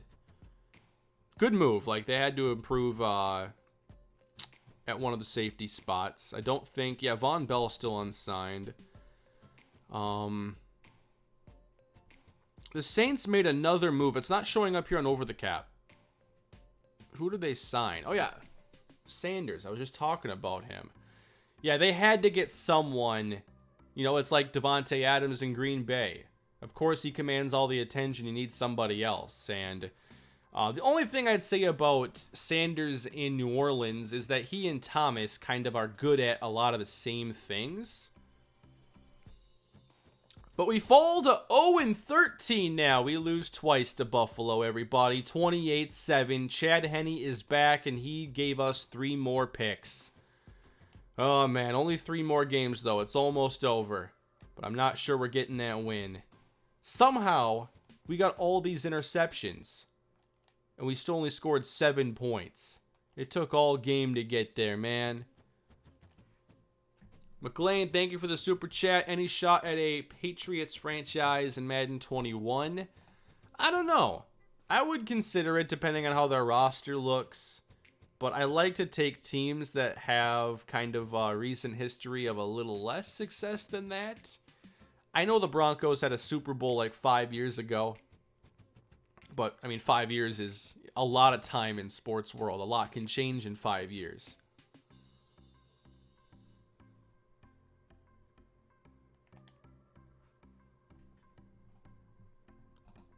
I predict that, oh, by the way, thank you for the super chat, the Trib. Josh Johnson, basically Lamar Jackson when usered. He doesn't have the arm of Lamar Jackson, though. That matters, too. Where was I? What was I talking about before? Oh, yeah, I predict that the Patriots are going to be a popular franchise choice this coming year. They're finally bad. Or, I don't know that they're going to be bad, but they finally don't have Tom Brady. Maybe they will be bad, though. Let's go tight ends. How have I overlooked this the entire time? I can't see us going, like, super early at tight end, but let's at least scout the mid-rounders.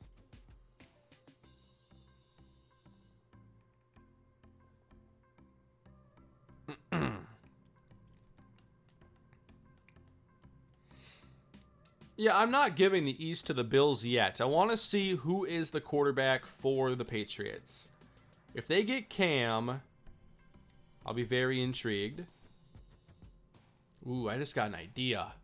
But if it would have happened already, or someone would have talked about it.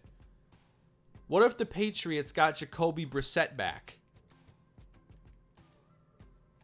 They traded him to the Colts.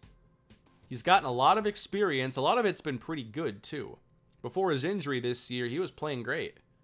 What if they brought back Jacoby Brissett?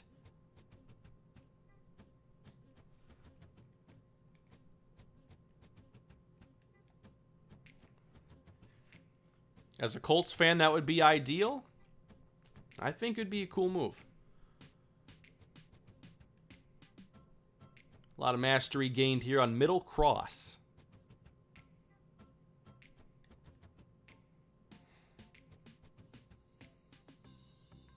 I don't see them sticking with Stidham. I would just be shocked by that. He got benched after throwing a pick 6 this year.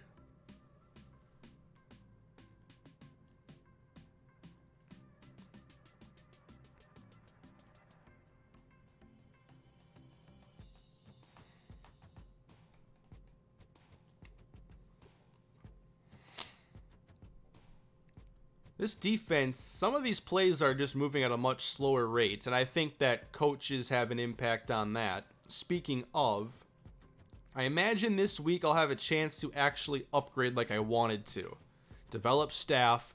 Let's go defense. Yes, another 600 points gained for Paul Pasqualoni. Let's go performance and see if we can allow a reasonable amount of points this week.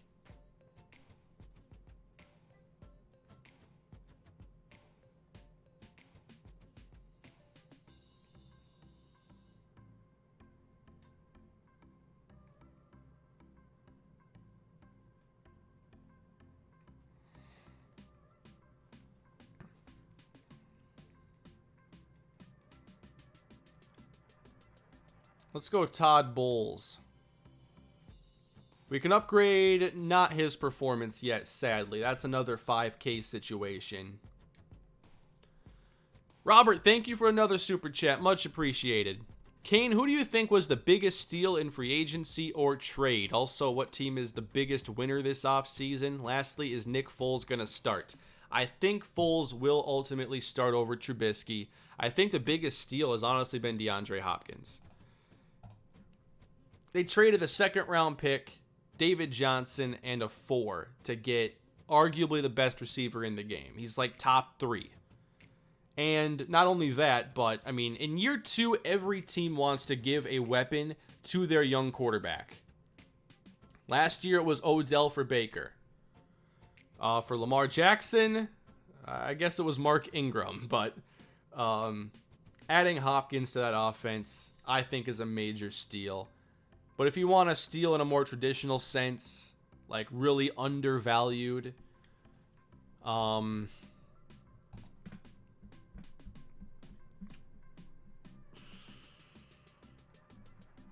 obviously the Jarrell Casey trade, that was, you know, Casey for basically nothing. A salary dump that didn't make much sense to me.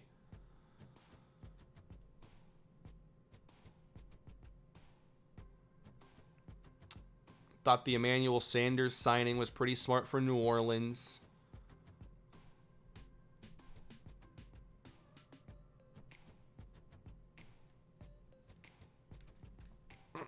Yeah, big play Slay.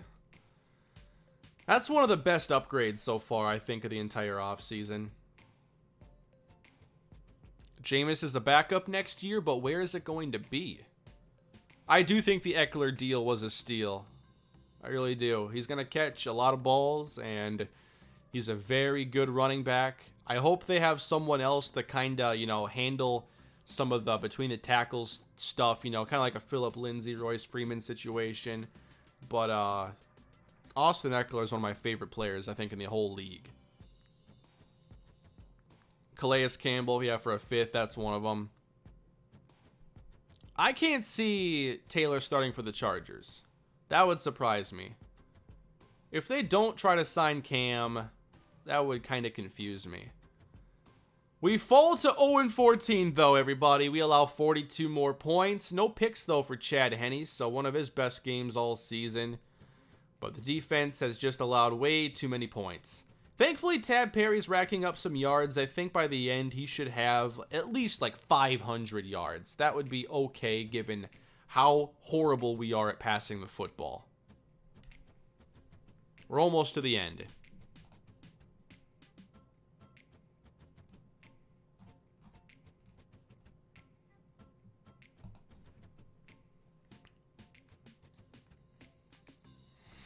Yeah, this is kind of the cost of trading Jason Taylor, too. Like, he was one of our best players. Can't forget that.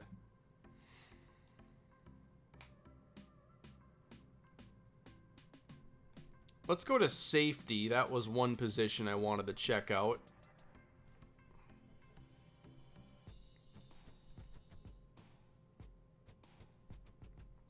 If you don't get fired, trade for an amazing quarterback. Thank you again, Robert. I have to figure out what I'm doing at quarterback. I don't know if I'm going to do a trade, but that might be the best way to save my approval here, is if we were to make a big trade for a quarterback and kind of skip steps developing a rookie. So the tight ends I scouted don't seem to have the best grades. We have Lee, August here. Size, acceleration, and attitude, but low catch in traffic, football IQ, and spec catch. And then we have Bryant Haynes. Spec catch, catch in traffic, impact blocking are low, size, quickness, attitude.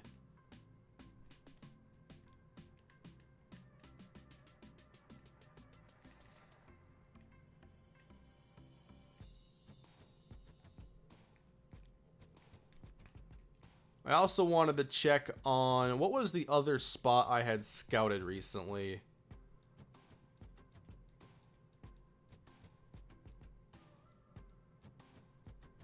The safeties. Did I scout free safety or strong safety?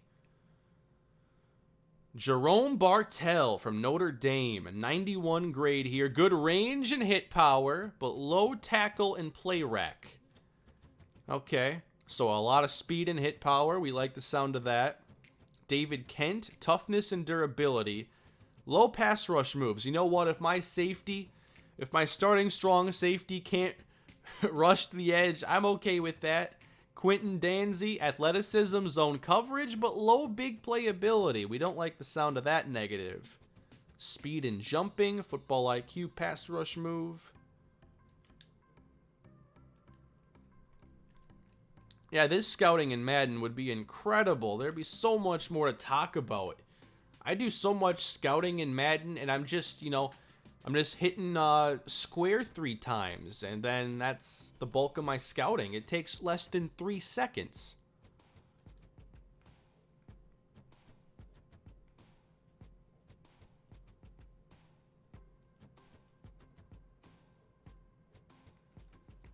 The quarterbacks seem okay. I have done some scouting there. I may want to do a little bit more.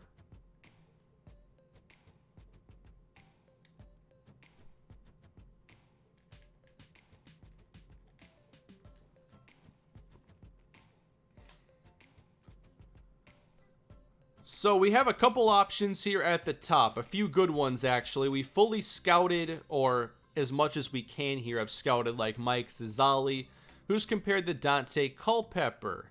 Morgan Barnes, I believe, was the overrated quarterback of this class. He's compared to Andrew Walter. Now, there are some mid-round quarterbacks we haven't scouted yet, but I feel that if we're going to address quarterback, it has to be in either a trade or an early pick. So I don't know if I will scout more right now, actually. I'm not going to find the answer in round 4.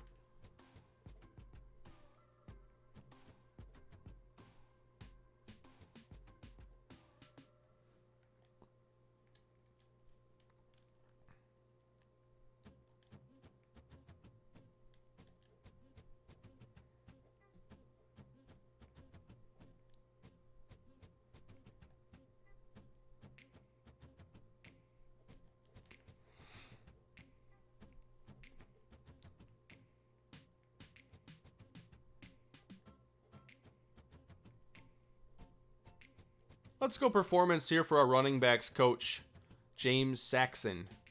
Why not? Even though they're performing well. We can upgrade a couple position coaches here, actually. So let's also improve our linebackers. I think I need 5K here for Todd Bowles. At least I've made a few upgrades over the course of this episode. Give the players a day off. I haven't done that yet. We feeling the day off here before KC? Why not? Let's see if we can get some health and fatigue up. Maybe a little approval. Let's see the approval change here. What do we got? +5 for the players. Okay.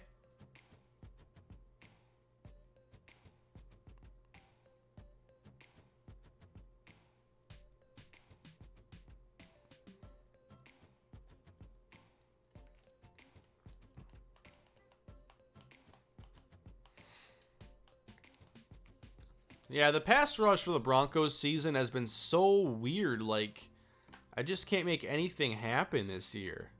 Unless it's with Boogie Turner or like off play action. I don't know. All right, everybody. 2 games left. What do we have here against Kansas City? For the first time, I canceled a practice, gave the players an off day. Let's see if that is the missing element here for us to get our first victory. We take on Kansas City. Second to last game. We lose it again by 30. Maybe canceling practice wasn't a good idea. Chad Henne wasn't prepared. 5 for 24. Come on. 5 for 24. That's what we're dealing with here in this series. 103 yards of offense.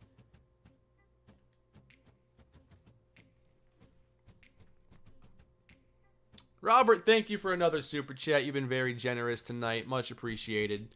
Kane, what to add to Madden 21? I think all coaches would make the game better. Can you think of anything else? Yeah, I think like a true, like, how have I put it in the past, the system?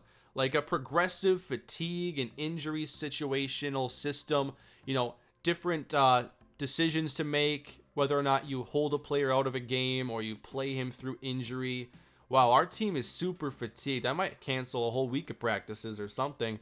But I'd love for, like, you know, minor injuries to be more of a factor and to be like, hey, do you want to play this guy? He's basically 90% right now. So, like, loss of 2 speed, loss of 3 catching, just not quite the same player, but he's mostly there. Do you play him while risking a bit more chance of injury? I want those kind of debates on a week-to-week basis. I also want scouting to get out of the kiddie pool and get a little deeper, because I don't like scouting the way it is.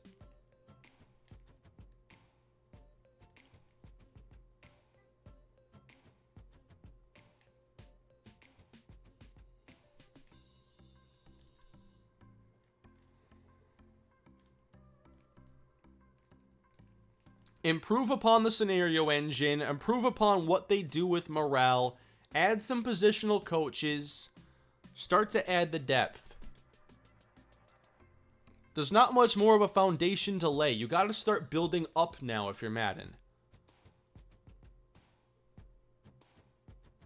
As far as a feature standpoint in franchise, like gameplay, of course, needs a lot of stuff. Like man coverage needs to still be reworked, so it respects ratings for all routes and situations.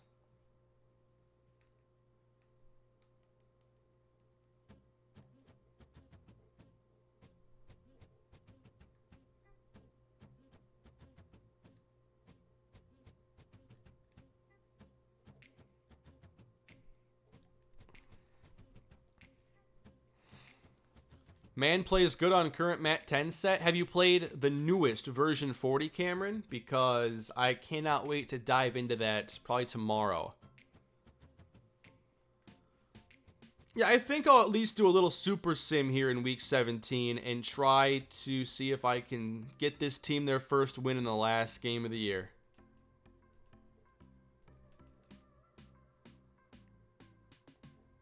Let's go with an O-line upgrade here. Currently playing it, that's what I like to hear. Thank you for the anecdote. You know any places I can get a cheap N64? The best place to get a cheap one is a garage sale. Of course, there are not going to be any garage sales for a while. But I'm guessing online, between 50 and 100 bucks, I imagine will get you one. I'm not sure what the market's like for them. I have an N64.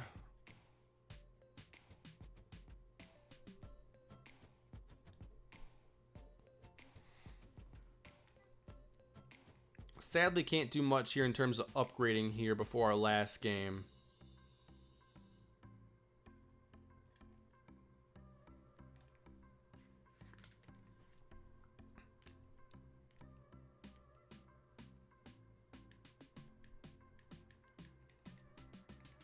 How is the draft pick situation now? We only added one pick, I think. Third pick from the Cardinals. And that's it. No, the 7th rounder as well. So 9 picks at the moment. And I think we're going to pick number 1. What do I think about Baltimore and Minnesota Super Bowl? I love to see it, Cody. But right now, the Vikings situation, I think that they have a lot to try and fix. I'm a big believer in continuity, and they're losing a lot of it this year. And also, you know, having to figure out how they can build a passing game around this offensive line, and now losing Stephon Diggs. There's just so much to figure out, and they haven't done enough to fix it yet. So I can't have much confidence realistically.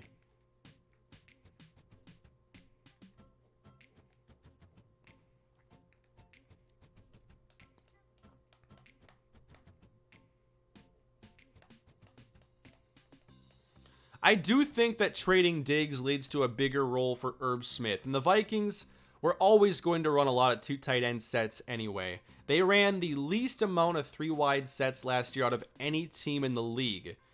The team that was actually second least for 3 wide sets was San Francisco. So they obviously figured out how to do it. They play Kyle Juszczyk a lot. They don't spread the field out with a bunch of receivers. I like their style. Not that I don't like spread formations or anything, but I like how they were able to run their style. The Vikings, I mean, they ran the ball effectively at times, but it was never that impressive. Dalvin Cook ripped off some big runs, but overall the offensive line, you know, still held them back. My NFL team's the Vikings. Pro Bowl voting. How many Pro Bowlers are we going to have, everybody? Eli Manning and Tom Brady. Let's just go through this super quick. I can't imagine that anybody on our team is going to the Pro Bowl. Even offensive linemen. No surprises yet. And there's going to be nobody on this awful defense. Same amount of Pro Bowlers as our win total. That is correct. Week 17 is here, everybody. Game day. I'm going to try and coach us a victory today. It's now or never.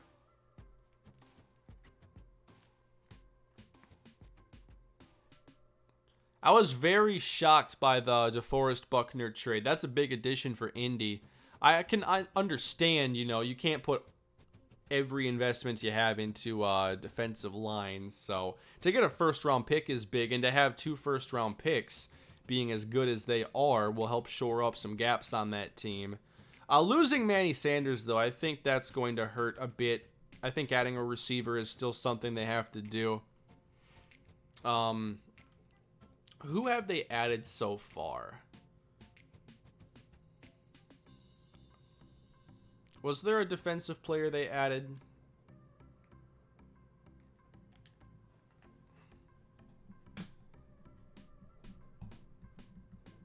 The Giants do need a pass rusher. They got to give Jadeveon Clowney the money.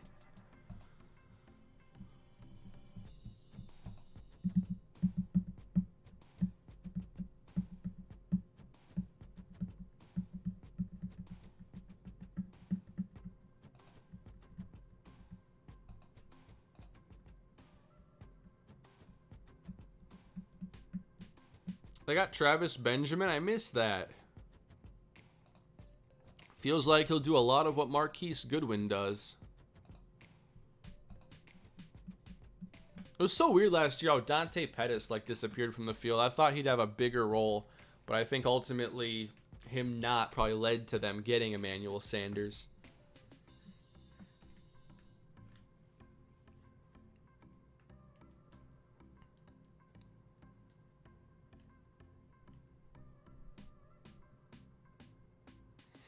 Hey, Zach, thank you for the super chat. No message, but I appreciate the super chat nonetheless. Hope you're doing well. Elijah, I have not been fired yet.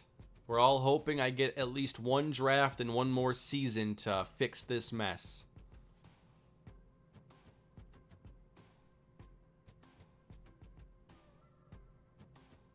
I'm proud of you. Thank you. Although I haven't done much to deserve keeping the job at this point. We're 0-15.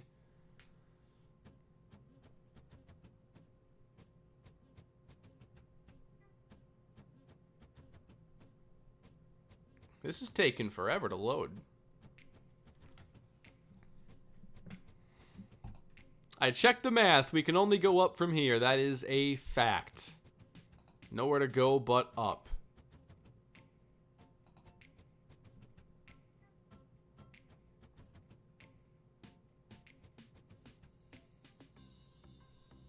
Oh yeah, I forgot San Francisco had Jordan Matthews as well. I thought he would pan out a bit better.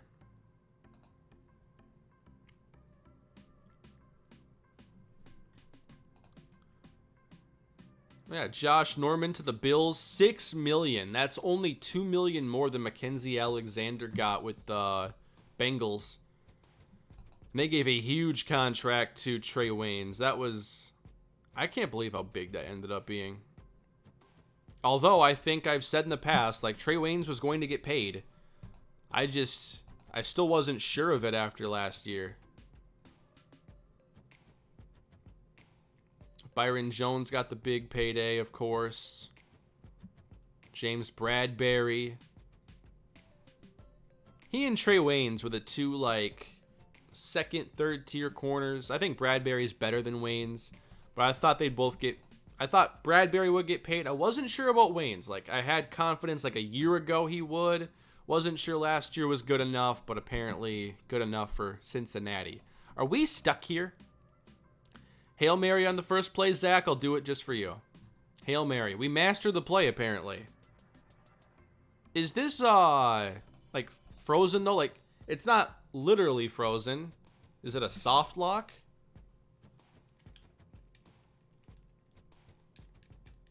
Because the loading bar is moving, the text on the screen is moving, but it ain't going anywhere.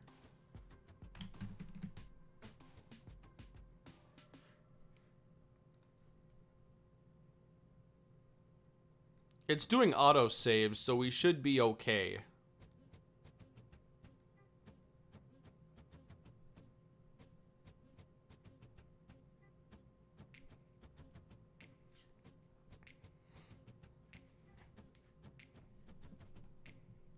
All right, let me restart the game then, if that's the case.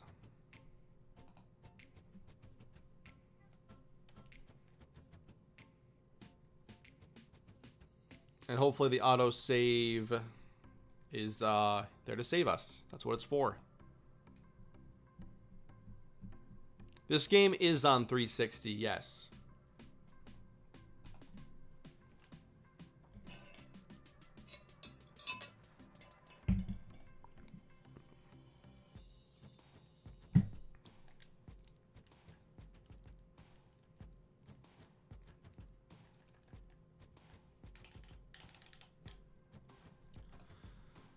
All right, what are some other deals that have happened then? What do I think about?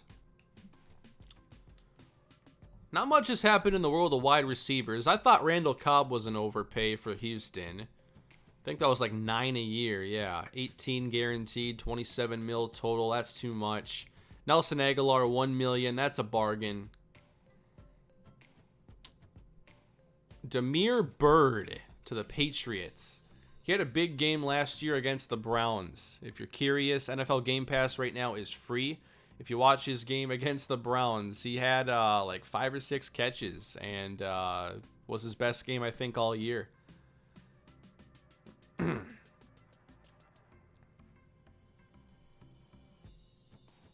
guys hear the Bengals got Mike Thomas? Wide receiver Mike Thomas to the Bengals. Confirmed.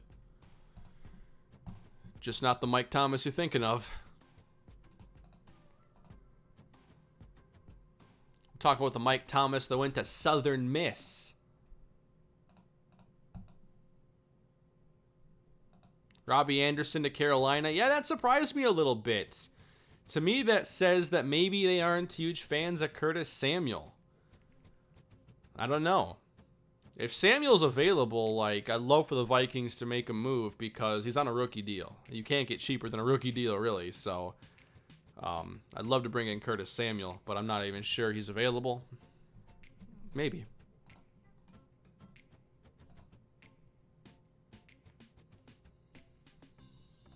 Yeah, there's a Mike Thomas at receiver that played for the Rams. He's not Michael Thomas for the Saints, no.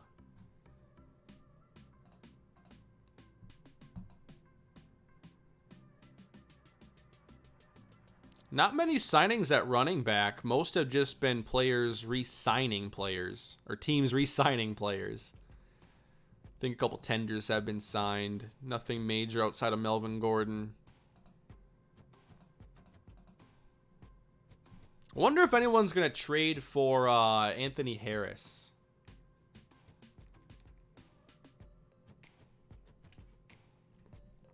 All right, everybody. Back in action here with NFL head coach. I need to load my autosave file. Dolphins CA is the latest saved, though. That's tonight, 9:06. Well, it's currently 8:56. So I don't even know when this is going to load from. Kind of worried to check. Oh yeah, Gurley to the Falcons. I like that move for them. It's the move the Texans should have made at running back if they wanted somebody.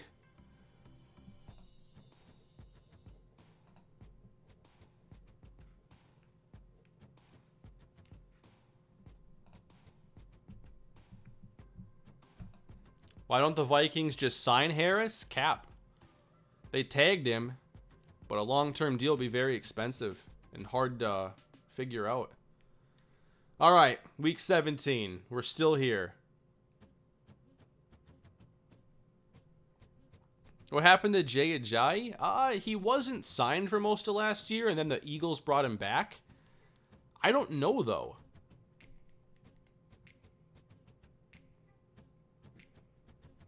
Yeah, even with Diggs and Griffin gone, like the Vikings' cap situation's not good.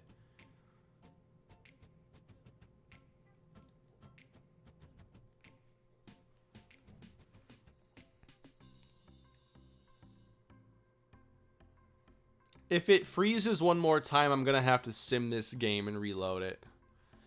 Yeah, I know Ajayi has those degenerative knee issues. I just wasn't sure if they were like, popping up and if it was an immediate concern.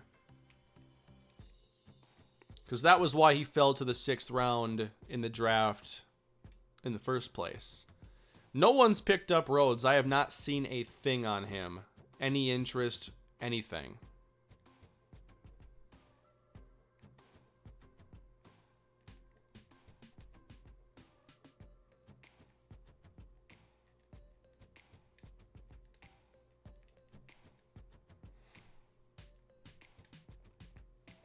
I like the Browns getting Jack Conklin. That, to me, was a pretty good value. The tackle market's been a little weird. I was talking to Swami the other day, and I described it as like a low-ceiling, high-floor market. Like, if George Fant's getting 10, and if some of these other tackles are getting 10, why isn't Conklin getting, like, 17?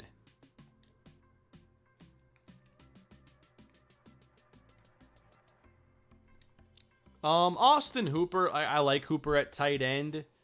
I wasn't thrilled about that move. I'd like to see them actually utilize David Njoku a bit more. Hooper's a solid player, though. I imagine Njoku is probably available in a trade.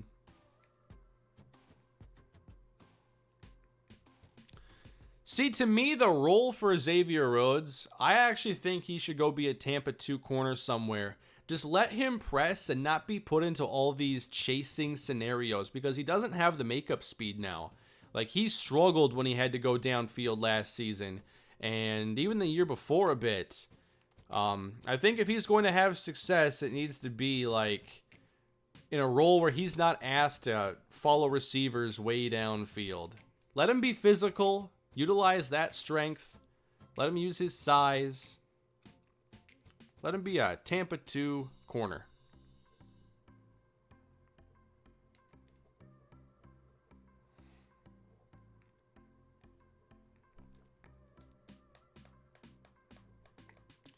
No, Rhodes never tore his ACL. He always had like a nagging hamstring. That popped up quite a few times, but I don't think he ever tore his knee in college or anything.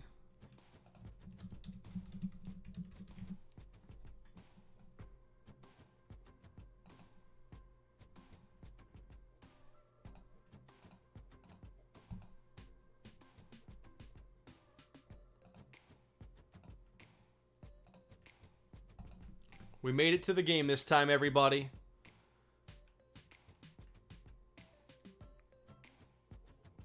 Apparently, it has us at 4-minute quarters here. So this is going to be a shorter game.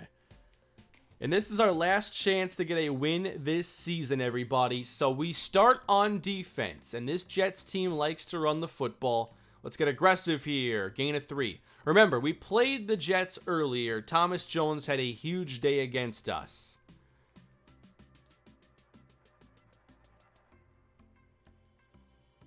Two yards there.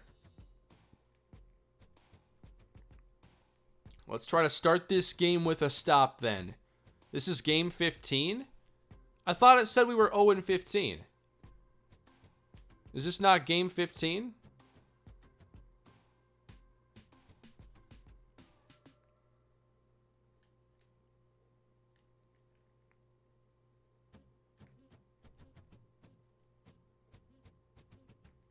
I saw week 16 labeled, so maybe you're right. You know what? I know a real way to find this out. 2008 Dolphins schedule. Yeah, last game is against Baltimore. No, that's wild card round. That's wild card. Last game is against the Jets. This is it.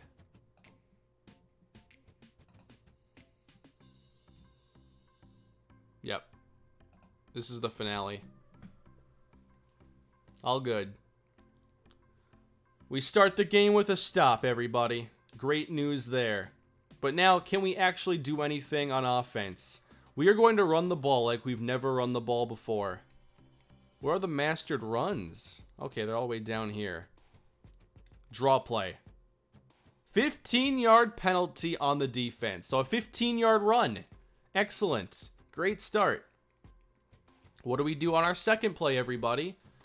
I'll give you one guess. Halfback dive. 4 yards, Ronnie Brown. Now, what's our third play? Counter strong, 3 yards.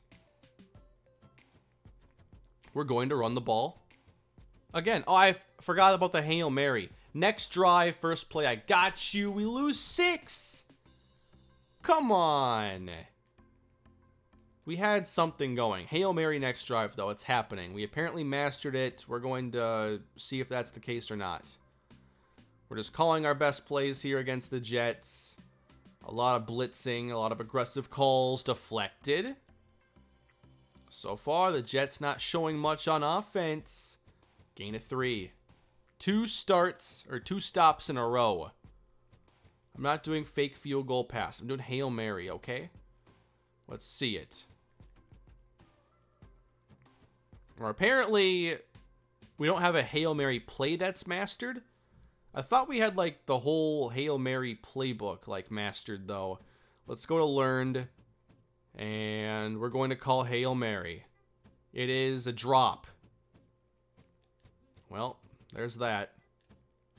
Let's go back to the one thing we're not worst in the league at. Halfback draw, 4 yards. Do we throw it on 3rd and 6, though? We mastered a play that I made. Motion deep post. 32 yards, Tab Perry. Come on. We need to go get a lead. We're so close. Come on, halfback dive, halfback dive. You know what? We mastered a lot of our goal line offense too, right? Maybe I could call some of that down here. Halfback dive. Goal to go, everybody. Do you believe in the Miami Dolphins? Touchdown! Ronnie Brown! Okay. It is 7-0 Dolphins in Week 17.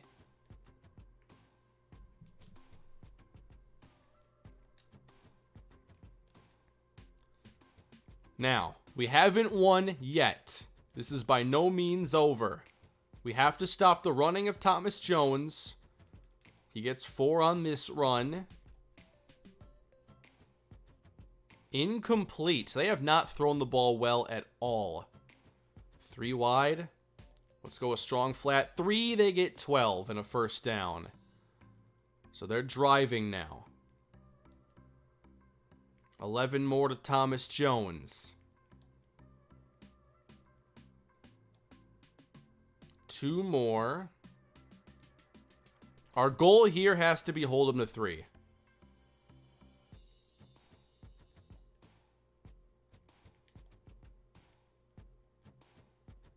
$12 yards. So they're getting close. Let's do some quicker simulating here. And they are able to answer with a rushing touchdown of their own. We're all tied up, everybody. Who wants to jump in for these 47 seconds?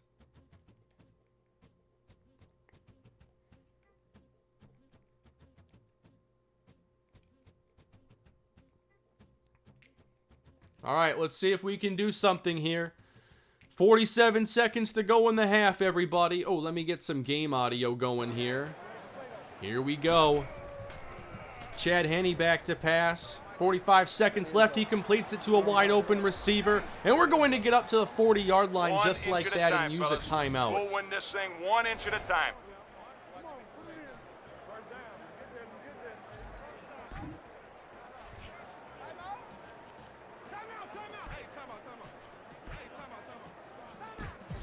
Look deep. All right, I made this play. Motion deep post. Loading the box here. This is a great look for this play. Please protect Chad Henne. He's back to pass. Throws it underneath. Not what I was hoping for. Now that was painful to watch.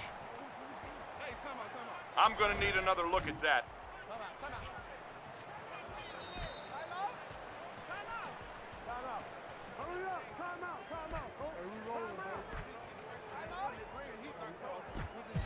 All right, guys, we're going deep.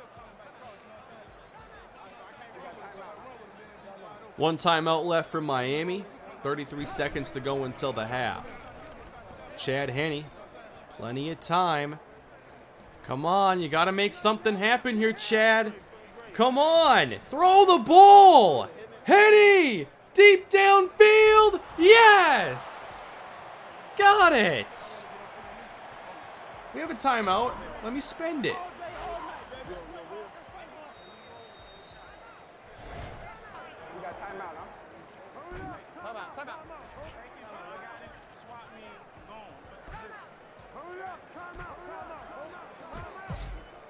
I think I might call one play and then maybe rush out the field goal team. This is tight end cross. I don't think anyone here is going to have a short pickup. So here's Henne. Over the middle. Caught! And down to the 1. Oh, we got to hurry up. We cannot mess this up. Wait, a penalty? What is it? Pass interference on the defense. Yes.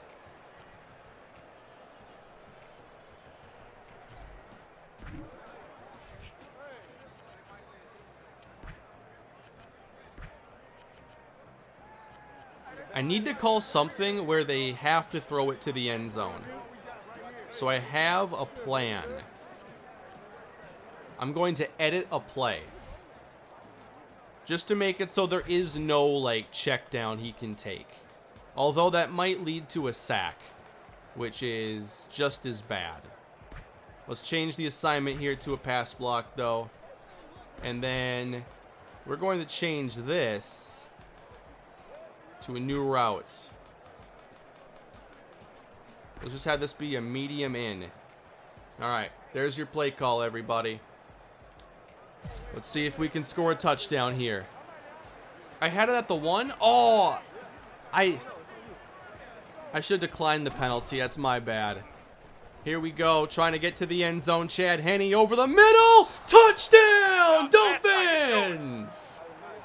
Yes! What a 30-second drill. You're right. If I decline the call, I think that the clock would have ran. Dolphins lead 14-7. Chad Henne got it done on that drive, everybody. You gotta believe. Chad Henne has the football again here in the third quarter. What do we do, everybody? We run the football for 4 yards. 3rd and 4, though. Loss of 3. Man, that hurts. A penalty. All right, Jets football. Down a touchdown. Man, they're getting too much success now. That touchdown was big, though. 6 yards, Thomas Jones. Let's call our best plays. 3 receivers. Encroachment.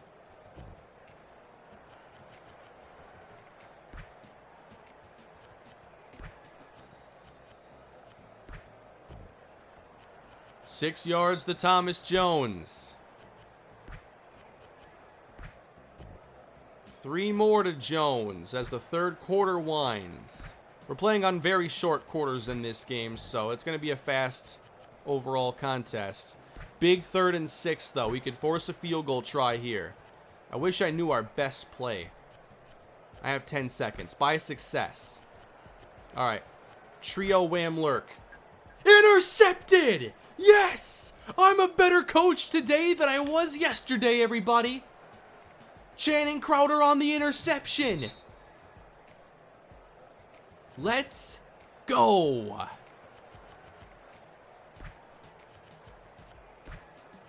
Give me a tight end stick. 5 yards. Yeah, I did try to trade him. I'm glad I didn't. Tight end shake. Lost a 1. What's going on now? Might be a quick drive here for us. Let's go deep attack. Fumble! We recovered it. All right. Short punt. We're right back to where we were before.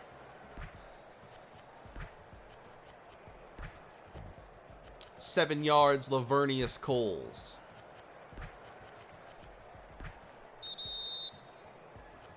I called engage 8 there on accident. I'm glad it went to the end of quarter. 4 yards, Thomas Jones. Now a key third down. I think we might jump into the gameplay here soon. 6 yards.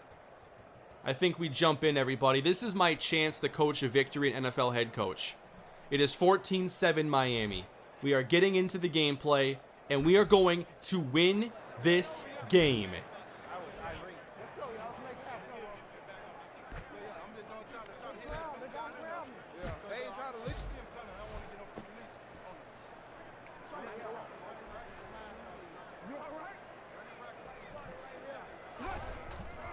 The Jets go play action. And the pass goes outside. Caught inside the 15 for a gain of 16. And the Jets get closer to potentially tying it.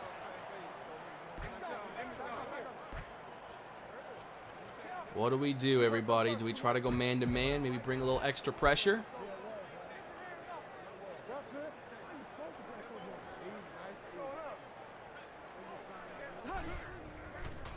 On the ground. Not much there for Thomas Jones. He's dropped for a 2-yard loss.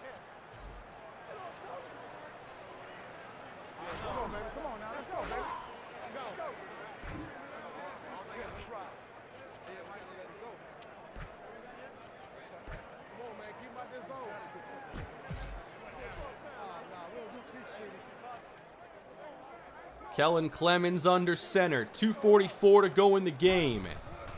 Jets look to keep it on the ground. Thomas Jones, big hole left side. And he's met at the 6. It'll be 3rd and 3.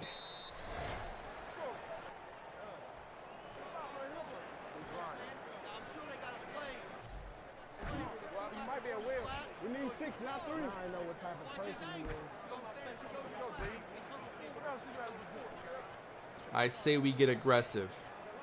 Do we know any good blitzes here? I'm not calling blitz C. Blitz B. There we go.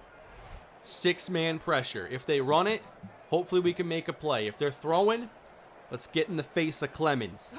3rd down. On the carry. Bouncing wide. Thomas Jones. Touchdown, New York. Guys, relax. Man. We have to get it done on offense. That's all there is to it, everybody. We tried to bring pressure. They beat us to the edge. And we don't block the extra point. So now I have to call the drive of my life with 2:34 left to go.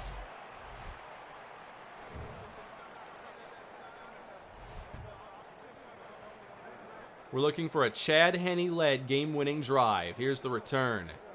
From the goal line. Already out to the 20. Going backwards now. That's not how we drew it up. Yes, a field goal is all we need. That is not a lot to ask for. I would like to start with a run, though. I want to see Ronnie Brown hopefully take some pressure off of the offense. So let's go with a nice halfback dive. We're going to run right at him.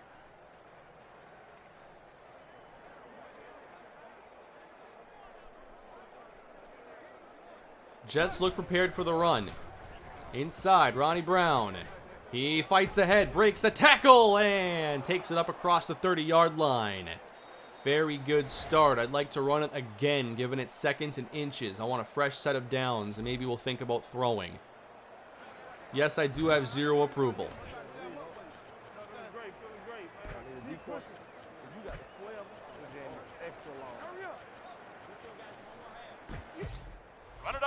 Hire Hugh Jackson because you need more coaches that went 0-16 on your staff. Yes, we're going to sign him and Rod Marinelli.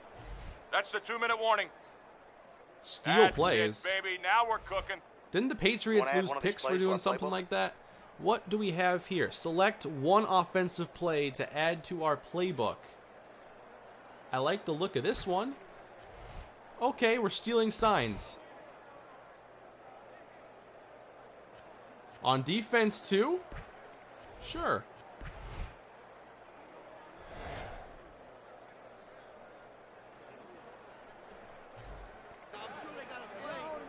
Just keep running.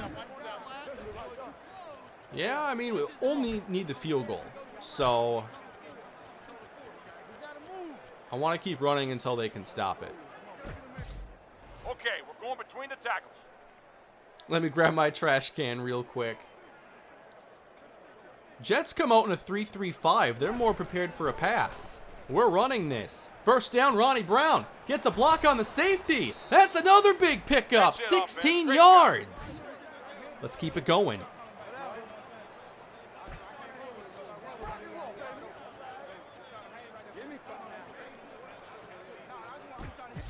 Run it up the gut.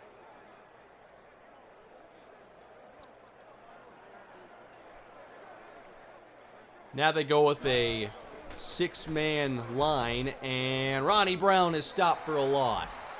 So now they have stopped it. Are we forced to now throw the football with 1:30 left to go? I'd love to see us go tight end cross work the first time. I like strong flood. All right, guys, we're going deep.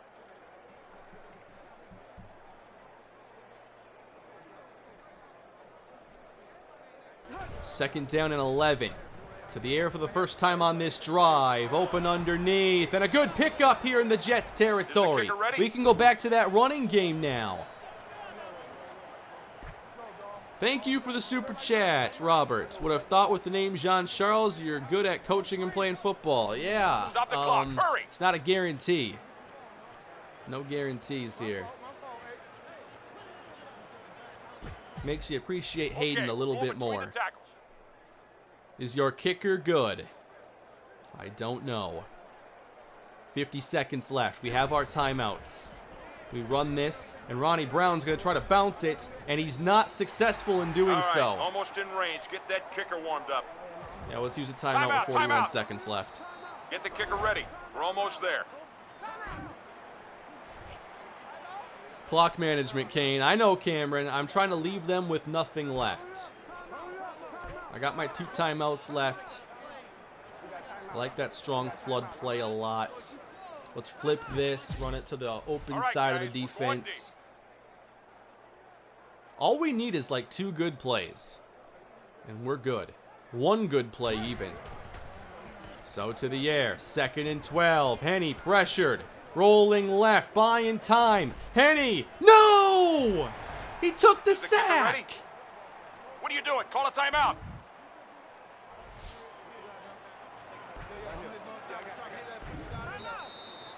All right, almost in range. Get that kicker warmed up.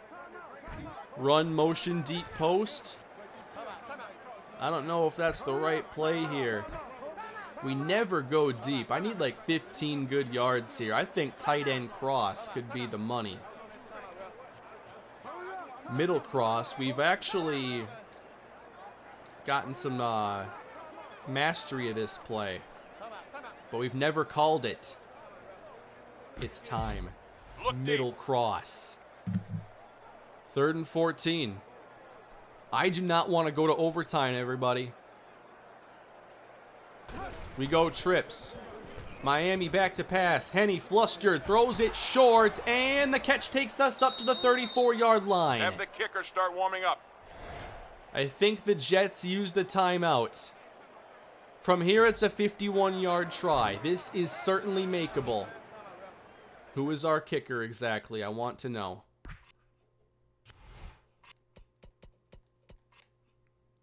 Jay Feely has not attempted a kick today. In a previous game in this episode, he did have a game where he was 0 for 2. Now, trying to give us our first win with the Miami Dolphins and coach Harley Jean-Charles. 51 yards, left hash Feely on the way. Good! Make sure everybody knows to stay in bounds.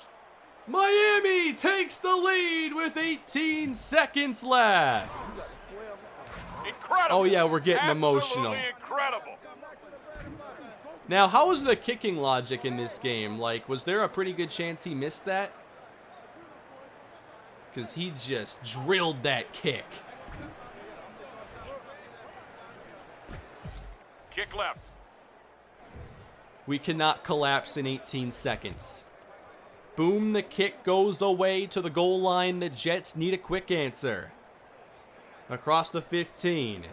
Angling outside and brought down at the 25-yard line, leaving 13 ticks on the clock. There. Plenty of time. Sure, sub out David Martin. Tight ends don't play defense.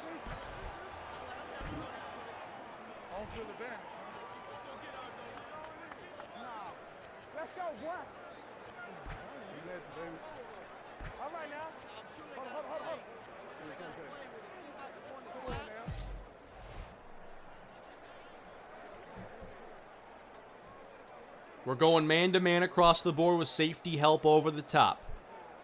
13 seconds left. Jets need 3. Motion left to right. And here's Kellen Clemens. Desperation mode has arrived, and the pass is incomplete. Well covered. Great job downfield. Robert, thank you for another super chat. Being a Seahawks fan, I remember Feely missing 3 game-winning overtime kicks for the Giants. Oh yeah, everybody loves a good missed game-winning kick. You know, you're a Seattle fan. I thought there was a different kick you were going to bring up. We're not running cover 0.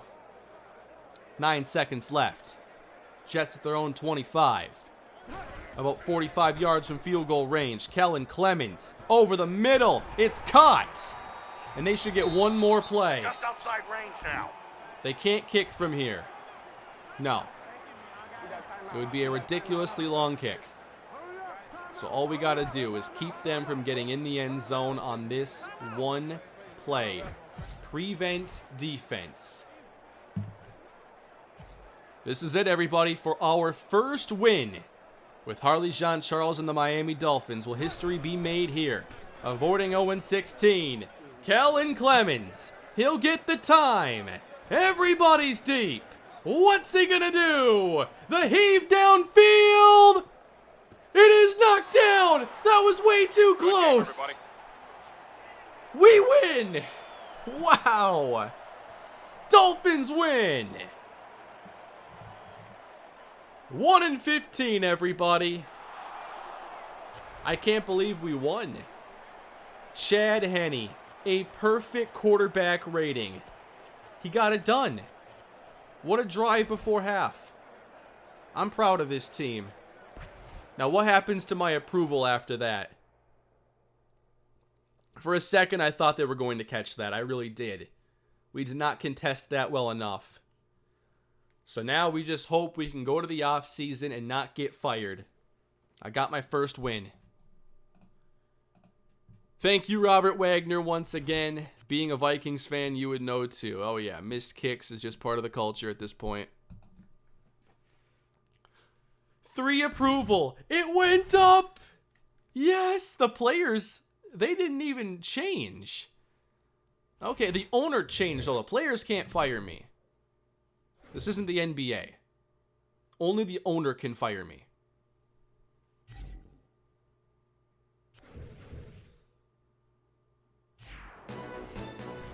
The Denver Broncos clinched We're down the to playoff 2, spot though. this weekend, and fans already So are just lining up as to fast purchase as we gain some approval, we lose some.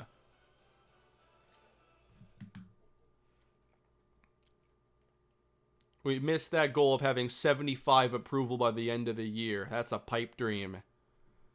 2 approval. And on we go to the postseason. As long as my key still unlocks the door, that's a good sign.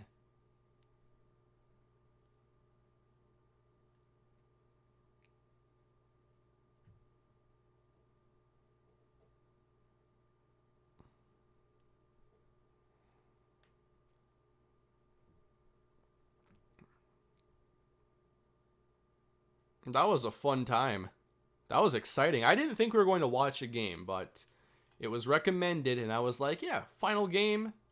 Gotta at least go for it, right? So far, oh, I missed the season recap there, if you wanted a recap of this season. And I don't mind checking the stats. Why don't we actually see how bad it was? Chad Henne, 9 touchdowns, 17 picks. And not many yards whatsoever. Quarterback play was abysmal. For For the running game, Ronnie Brown did his best. 6 touchdowns, 800 yards, 3.8 a carry, 2 fumbles. Not bad production here from Ricky Williams. Greg Camarillo, 415 and 2. Tad Perry, high average yards per catch, 549, 5 touchdowns. I'm actually pretty hopeful for him going into the future. And then we have, Ted Ginn, 3 for 84. He did not play much. I missed the defense, but there wasn't a lot of production there. We had some interceptions, though. That actually got better over the course of the year. Not many sacks. We traded Jason Taylor, so can't be mad at that. And you can't sack running backs. We were stopping the run all season.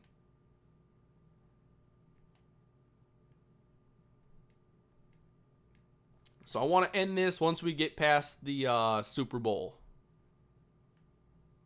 There's no way Chad Henne's starting next season. I got to bring a new quarterback in.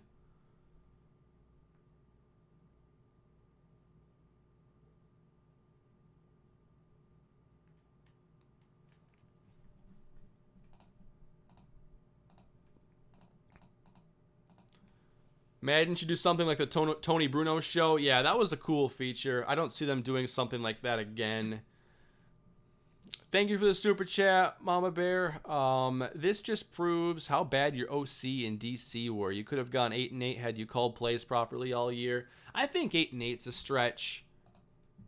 Like, a lot of the stuff we were watching in the previous episodes weren't very good.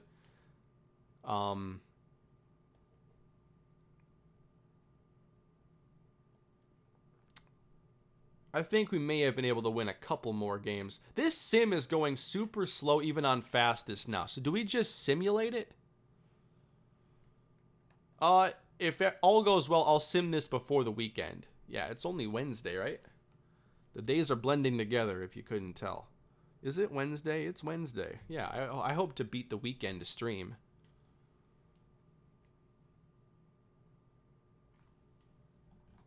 Will I stream the off-season tomorrow? There's a non-zero chance of that happening. Oh, my clipboard. Okay, that's why. I was in the wrong spot. My bad. I don't see Watson going to the Pats, but if they did, man, what a mess the Texans have become. All right, we got a lot of the awards now. Who's Coach of the Year? Is it me? No, it's John Gruden. Who's NFL MVP? Is it Chad Henne? No, it's Eli Manning. Elite Manning. Brian Westbrook, Offensive Player of the Year. Defensive, Kawika Mitchell. Offensive Rookie of the Year, Rashard Mendenhall. And defensive, Leotis McKelvin.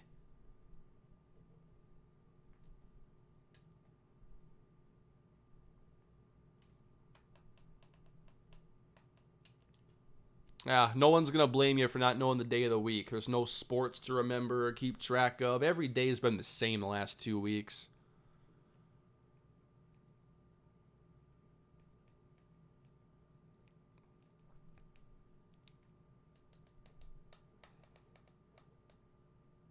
Head coach evaluation. I've been fired.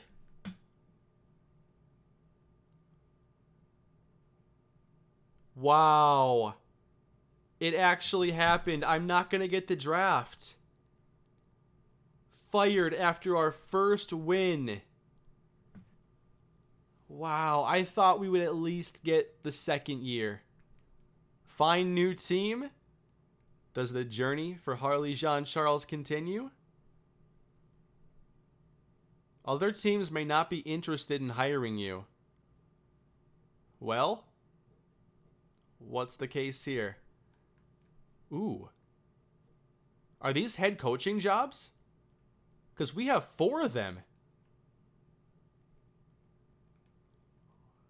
Bears, Browns, Falcons, Raiders. What's next? Oh, man, what do we do? We could go to the Falcons and have a young Matt Ryan. That's one thing to consider. Raiders, Browns, Bears. Do they offer enough? Like, the Falcons have cap space and Matt Ryan. And a good defensive coordinator overall.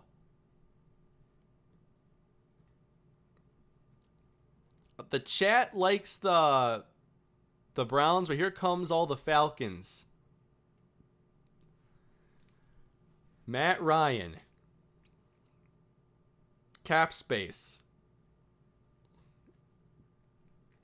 I can't believe these are head coaching jobs I could get.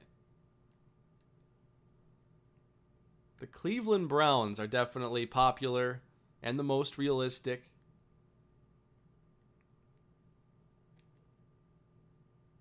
Do you really want to join the Cleveland Browns?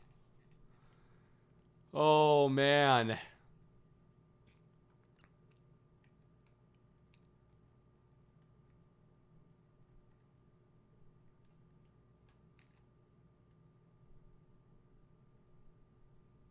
What do we do here? I have 9 approval. I don't know where that came from. Oh man, the messages are flying in. What do we do? Do the Browns go 0-16? No, Robert, I'm not going 0-16. I'm too good now. I don't know if I can check information at all. I'm kind of just stuck at this menu, and this is all I get right here. $2 for Falcons. Thank you, Mama Bear. Oh, man. You know what? We're going to the Atlanta Falcons. I wanted to be on a better team to hopefully help me learn this game. My thought was if I got fired, I would go to a better team anyway with a new coach. Well, now I have the chance to continue it with a better team. They just went 3-13 though. So the main thing here is that I'm going to get Matt Ryan. And I'm going to get a high draft pick. So I guess the journey continues, but now I have to get to know a whole different team. And now I got Desmond Clark. It all comes full circle. But I'm most excited to develop Matt Ryan. Very excited about that. We got Michael Turner, Roddy White, Harry Douglas, Desmond Clark. Here's my chance to learn head coach and do a little bit better. They were 3-13.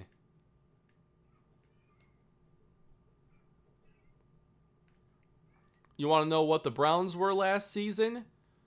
The Browns had gone 3-13 as well, so identical records, but not identical team situations. So there you go, everybody. What a way to end the episode. I get my first coaching victory, but now I'm switching teams in a series. So that's what we have next time, everybody. I hope you enjoyed the action today. I'll be back again with the off season, but I have to get to know this brand new team before I embark on my first real head coach off season. This is a lot of fun. I'll stream this again later this week. It could be tomorrow. It could be the next day. I don't know yet, but I hope you're having fun.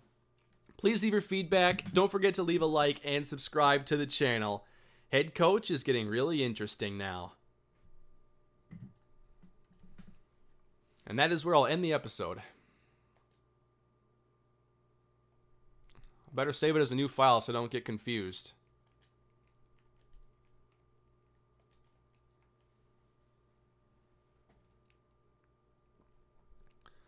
I hope you had a fun time, everybody. I sure did.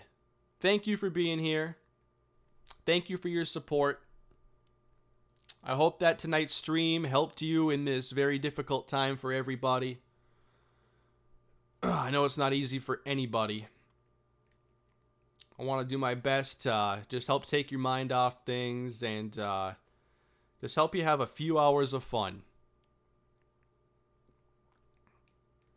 I know that hanging out here with you guys and whatnot has helped take my mind off everything too. I get more in the moment when I'm streaming and it's a lot of fun.